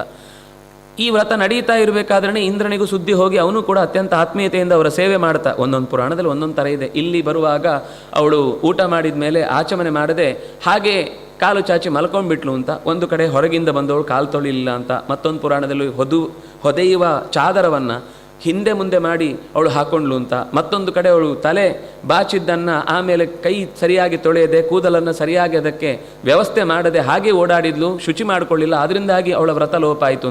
ಇದು ಎಲ್ಲವೂ ವ್ರತ ಲೋಪಕ್ಕೆ ಕಾರಣಗಳು ಅಂತ ಹೇಳಿದ್ದಷ್ಟೇ ಹೊರತು ಈ ಲೋಪದಿಂದ ಆಯಿತೋ ಆ ಲೋಪದಿಂದ ಆಯಿತೋ ಅನ್ನೋದು ಮುಖ್ಯ ಅಲ್ಲ. ಕೆಲವೊಮ್ಮೆ ಕಥೆಗಳು ನಮಗೆ ನಾವು ಏನನ್ನ ಮಾಡಬಾರ್ದು ಅನ್ನೋದನ್ನು ತಿಳಿಸ್ಲಿಕ್ಕೋಸ್ಕರ ಮಾತ್ರ ಹೇಳ್ತಾವೆ. ಹಾಗಾಗಿ ಅವಳು ಆಚಮನೆ ಮಾಡದೆ ಹಾಗೆ ಬಂದು ಮಲಗಿದ್ದ ಪರಿಣಾಮದಿಂದ ತಕ್ಷಣ ಗರ್ಭವನ್ನು ಪ್ರವೇಶಿಸಿ, ಅವಳಿಗೆ ತುಂಬ ಜೊಂಪು ಹಿಡಿದಿತ್ತು, ನಿದ್ದೆ ಬಂದುಬಿಡ್ತು. ಪ್ರವೇಶ ಮಾಡಿ ಏಳಾಗಿ ಕತ್ತರಿಸಿದ, ಓ ಅಂತ ಕಿರಿಚಿಕೊಂಡು, ಮತ್ತೆ ಏಳಾಗಿ ಕತ್ತರಿಸಿದ, ಪೂರಿ ನಾಶ ಮಾಡಬೇಕು ಅಂತ, ಮತ್ತು ಓ ಅಂತ ಕರಿಚಿಕೊಂಡು, ನೀನೇ ನಮಗೆ ರಕ್ಷಕ ಅಂತ ಗಟ್ಟಿ ಅವನನ್ನು ಹಿಡ್ಕೊಂಡು ಹುಟ್ಟುವಾಗ ಇಂದ್ರ ಅವುಗಳ ಜೊತೆಗೆ 49ಗಳ ಜೊತೆಗೆ ಆತ್ಮೀಯನಾಗಿ ಮಿತ್ರನಾಗಿ ಹುಟ್ಟಿ ಬಂದ. ಹೀಗೆ ಮಾರುದಹ ಅಳಬೇಡಿ ಅಳಬೇಡಿ ಅಳಬೇಡಿ ಅಂತ ಸಮಾಧಾನ ಮಾಡಿ ಅವರನ್ನು ಬೆಳೆಸಬೇಕಾಯ್ತು. ಅದರಿಂದ ಅವರ ಹೆಸರೇ ಮರುತ್ತಗಳು ಅಂತ ಆಗಿ ಹೋಯಿತು. ಹೀಗೆ ದೇವತೆಗಳ ನಡುವಿನಲ್ಲಿ ಮತ್ತೆ ಮರುತ್ತುಗಳು ಒಬ್ಬರಾಗಿ ಬಿಟ್ಟರು ಅಂತ ಹೇಳಿ ಪುಂಸವನ ವ್ರತದ ನಿರೂಪಣೆ ಮಾಡಿ ಬಹಳ ಚೆನ್ನಾಗಿ ಆ ಮಕ್ಕಳನ್ನು, ಸಂತತಿಯನ್ನು, ಒಳ್ಳೆ ಸಂತತಿಯನ್ನು ಪಡೆಯಬೇಕು ಅಂತ ಬಯಸೋರು ಯಾವ ರೀತಿ ವ್ರತವನ್ನು ಮಾಡಬೇಕು ಅಂತ ಆ ಕಥೆ ಹೇಳುತ್ತೆ. ಮುಂದೆ ಇದರ ಮತ್ತೊಂದು ಅಂಶವನ್ನು, ಅಂದರೆ ಈಗ ಹಿರಣ್ಯಕಶಿಪು ಹಿರಣ್ಯಾಕ್ಷರ ಕಥೆಯನ್ನು ಹಿಂದೆ ಸ್ವಲ್ಪ ಹಿರಣ್ಯಾಕ್ಷನ ಕಥೆ ಮುಗಿದಿತ್ತು. ಮತ್ತೆ ಹಿರಣ್ಯಕಶಿಪುವಿನ ತಪಸ್ಸಿಗೆ ಹೋದ ನಂತರದ ಕಥೆಯನ್ನು ನಿರೂಪಣೆ ಮಾಡ್ತಾರೆ. ಮತ್ತೆ ಅದನ್ನು ನಾಳೆ ದಿವಸ ಸೇರಿದಾಗ ಚಿಂತಿಸೋಣ ಅಂತ ಹೇಳ್ತಾ, ಕಾಯಿನ ವಾಚ ಮನಸ ಇಂದ್ರಿಯರ್ವಾ ಬುದ್ಧ್ಯಾತ್ಮನಾವಾ ಅನುಸೃತ ಸ್ವಭಾವ ಕರೋಮಿ ಯದ್ಯತ್ ಸಕಲಂ ಪರಸ್ಮೈ ನಾರಾಯಣಾಯೇತಿ ಸಮರ್ಪಯಾಮಿ. ಕೃಷ್ಣಾರ್ಪಣಮಸ್ತು. ಶ್ರೀ ಗುರುಭ್ಯೋ ನಮಃ. ಹರಿ ಓಂ. ರಸಾಯ ಭವನಾಶಾಯ ಶ್ರೀಶಾಯ ಗುಣರಾಶಿಗೆ ಹೃದಯಾಯ ಶುದ್ಧವಿದ್ಯಾಯ ಮಧ್ವಾಯ ಚ ನಮೋ ನಮಃ. ಅನೇನ ತತ್ಪದ್ಮಭವಂ ಮೃದಂಗಂ ಜಗುಹನುಮಾನ್ ಜಗತಾಮದೀಶಂ ಅದರ್ಶಯತ್ತಾಲಗತಿ ಕಪ್ರದಿ ನನರ್ಥಗೋಪಾಲಕಬಾಲಮೌಲಿ ಸ್ವಂತಸ್ಥಾನಂತಶಯ್ಯಾಯ ಪೂರ್ಣಜ್ಞಾನರಸಾರಣಸೆ ಉತ್ತುಂಗವಾಕ್ತರಂಗಾಯ ಮಧ್ವದಬ್ಧಯೇ ನಮಃ. ಖ್ಯಾತಸುಧಾಪ್ರವಚನಾದ್ ವಿದುಷಾಂ ವರಂ तं ವಂದೇ ಯತೀಂದ್ರತಿಲಕಂ ವಿವಿಧಪ್ರಿಯಾಖ್ಯಂ ಆಪಾದಮೌಲಿಪರ್ಯಂతం ಗುರುಣಾಂ ಆಕೃತಿಂ ಸ್ಮರೇತ್ ತೇನ ವಿಘ್ನಾಃ ಪ್ರಣಶ್ಯಂತಿ ಸಿದ್ಧ್ಯಂತಿ ಚ ಮನೋರಥಾಃ. ಶ್ರೀಗುರುಭ್ಯೋ ನಮಃ. ಹರಿ ಓಂ. ಉಕ್ತಂ ಭಾಗವತಂ ನಿತ್ಯಂ ಕೃತಂ ಚ ಹರಿಚಿಂತನಂ ತುಳಸೀಪೋಷಣಂ ಚೈವ ಧೇನೂನಾಂ ಸೇವನಂ ಸಮಂ. ಅಂತಕಾಲೇ ತು ಯೇನೈವ ಶ್ರೂಯತೆ ಶುಕಶಾಸ್ತ್ರವಾಕ್ ಪ್ರೀತ್ಯಾ ತಸ್ಯೈವ ವೈಕುಂಠಂ ಗೋವಿಂದೋಪಿ ಪ್ರಯಚ್ಛತಿ. ಉಕ್ತಂ ಭಾಗವತಂ ನಿತ್ಯಂ ಕೃತಂ ಚ ಹರಿಚಿಂತನಂ ತುಳಸೀಪೋಷಣಂ ಚೈವ ಧೇನೂನಾಂ ಸೇವನಂ ಸಮಂ. ಪ್ರಾಣಿ ಪ್ರಪಂಚದಲ್ಲಿ ಬಹಳ ಶ್ರೇಷ್ಠವಾದ್ದು, ಆರಾಧನೆಗೆ ಯೋಗ್ಯವಾದ್ದು ಅಂತ ಗೋಸೇವೆಯನ್ನೆಲ್ಲ ಹೇಳಿದ್ದಾರೆ. ಅಂತಹ ಗೋಸೇವೆಯನ್ನು ಕೂಡ ಮಾಡಿದಂಥ ಒಂದು ಫಲವನ್ನು ಪಡೀತಾನೆ. ಅದೇ ರೀತಿ ಬೇರೆ ಎಲ್ಲ ಏನು ಸತ್ಕಾರ್ಯಗಳು ಅಂತಿದೆ ಅಂತಹ ಕಾರ್ಯಗಳನ್ನು ಮಾಡಿದರೆ ಏನೆಲ್ಲ ಫಲ ಬರ್ಬೋದು ಅದೆಲ್ಲ ಭಾಗವತ ಶಾಸ್ತ್ರವನ್ನು ಕೇಳುವುದರಿಂದ ಬರ್ತದೆ ಅನ್ನುವ ಮಾತನ್ನು ಹೇಳ್ತಿದ್ದಾರೆ. ಒಬ್ಬ ವ್ಯಕ್ತಿ ಬೇರೆ ಬೇರೆ ಕ್ರಿಯೆಗಳಲ್ಲಿ ತೊಡಗಿಕೊಂಡಿದ್ದಾಗ ಆ ಅನುಸಂಧಾನ ಎಂಬುದು ಇಲ್ಲದೆ ಹೋದರೆ ಆವಾಗ ಪ್ರಯೋಜನ ಇಲ್ಲ, ಅದರಿಂದ ಯಾವ ಫಲಗಳು ಕೂಡ ಬರೋದಿಲ್ಲ ಅಂತ. ಸಾಮಾನ್ಯವಾಗಿ ಬೇರೆಯವರನ್ನೆಲ್ಲ ನೋಡಿ ತಾನು 4 ಜನಕ್ಕೆ ಉಪಕಾರ ಆಗಬೇಕು ಅನ್ನುವ ಬಯಕೆಯನ್ನು ಹೊಂದಿರಬಹುದು. ಅದರೊಟ್ಟಿಗೆ ಇದೆಲ್ಲ ಯಾಕೆ ಅಂತ ಗೊತ್ತಿಲ್ಲದೆ ಹೋದರೆ, ಅನುಸಂಧಾನ ಇಲ್ಲ ಅಂತ ಆದರೆ ಅದು ಶ್ರೇಷ್ಠವಾದ ಕೆಲಸ ಅಂತ ಅನ್ನಿಸ್ಕೊಳ್ಳುವುದಿಲ್ಲ. ಆ ಒಳ್ಳೆಯ ಅನುಸಂಧಾನಗಳು ಬರಬೇಕು ಅಂದರೆ ಭಾಗವತ ಇತ್ಯಾದಿ ಪುರಾಣಗಳನ್ನು ಕೂಡ, ವಿಶೇಷವಾಗಿ ಭಾಗವತ ನೇರವಾಗಿ ಅಲ್ಲಿ ಅರ್ಥ ಆಗ್ತದೆ ಅನ್ನುವ ದೃಷ್ಟಿಯಿಂದ ಈ ಶಾಸ್ತ್ರಕ್ಕೆ ಖಂಡಿತವಾಗಿ ನಾವು ಬೆಲೆ ಕೊಟ್ಟು ನಿರಂತರವಾಗಿ ಕೇಳಬೇಕು ಅನ್ನುವ ಒಂದು ವಿಷಯವನ್ನು ಇಲ್ಲಿ ಹೇಳಿದ್ದಾರೆ. ಪ್ರೀತ್ಯ ತಸ್ಯೈವ ವೈಕುಂಠಂ ಗೋವಿಂದೋಪಿ ಪ್ರಯಚ್ಛತಿ ಅಂತಕಾಲೇತು ಏನೈವ ಶ್ರೂಯತೆ ಶುಕಶಾಸ್ತ್ರವಾಗಿ. ಯಾರು ತನ್ನ ಅಂತ್ಯಕಾಲದಲ್ಲಿ ಇದನ್ನು ಚೆನ್ನಾಗಿ ಕೇಳ್ತಾನೋ, ಅನುಸಂಧಾನ ಮಾಡ್ತಾನೋ, ಅವನಿಗೆ ಪ್ರೀತ್ಯ ಬಹಳ ಪ್ರೀತಿಯಿಂದ ಭಗವಂತ ತನ್ನ ಸ್ಥಾನವನ್ನು ಕೊಡ್ತಾನೆ ಅನ್ನುವ ಮಾತನ್ನು ಇಲ್ಲಿ ಹೇಳಿದ್ದಾರೆ. ಅಂದರೆ ಹೋಗುವಾಗ ಎಲ್ಲ ಅಂಟುಗಳನ್ನು ಬಿಡಿಸ್ಕೊಳ್ಬೇಕು ಅನ್ನೋ ಭಾವ ನಮಗೆ ಬರುವಂತೆ ಆ ಶಾಸ್ತ್ರ ಮಾಡಿಕೊಡ್ತದೆ. ಆವಾಗ ಎಲ್ಲ ಅಂಟುಗಳಿಂದ ದೂರವಾಗಿರಲಿಕ್ಕೆ ಸಾಧ್ಯವಾಗ್ತದೆ.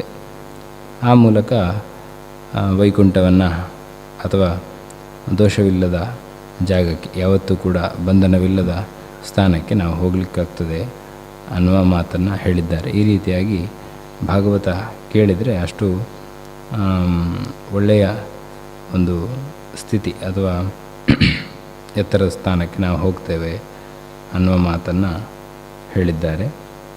ಇನ್ನು ಒಂದೆರಡು ಮಾತು ನಾವು ನೋಡುವುದಾದರೆ, ಪ್ರಹ್ಲಾದನ ಚರಿತ್ರೆಯೆಲ್ಲ ಬರುವಂಥದ್ದು 7ಮ ಸ್ಕಂದದ ಒಂದೆರಡು ಶ್ಲೋಕವನ್ನು ನೋಡೋಣ. ಯದಾ ದೇವೇಶು ವೇದೇಶು ಗೋಷು ವಿಪ್ರೇಷು ಸಾಧುಷು ಧರ್ಮೇ ಮಯಿ ಚ ವಿದ್ವೇಷಃ ಸವಾ ಆಶು ವಿನಶ್ಯತಿ. ಒಂದಷ್ಟು ಶ್ಲೋಕಗಳನ್ನು ಇದರಲ್ಲಿ ನೋಡಲಿಕ್ಕಂತೂ ಎಲ್ಲ ಬಗೆಯಿಂದ ಬೇರೆ ಬೇರೆ ಅರ್ಥಗಳು ಕಾಣಿಸ್ಕೊಳ್ತವೆ. ಬೇಕಾದಷ್ಟು ಶ್ಲೋಕಗಳಿವೆ. ಅಂತೂ ಒಂದು ಶ್ಲೋಕ, ಯದಾ ದೇವೇಶು ವೇದೇಶು ಗೋಷು ವಿಪ್ರೇಷು ಸಾಧುಷು ಧರ್ಮೇ ಮಯಿ ಚ ವಿದ್ವೇಷಃ ಸವಾ ಆಶು ವಿನಶ್ಯತಿ ಎನ್ನುವ ಮಾತನ್ನು ಭಗವಂತ ಹೇಳ್ತಾನೆ. ಯಾವಾಗ ಒಬ್ಬ ವ್ಯಕ್ತಿ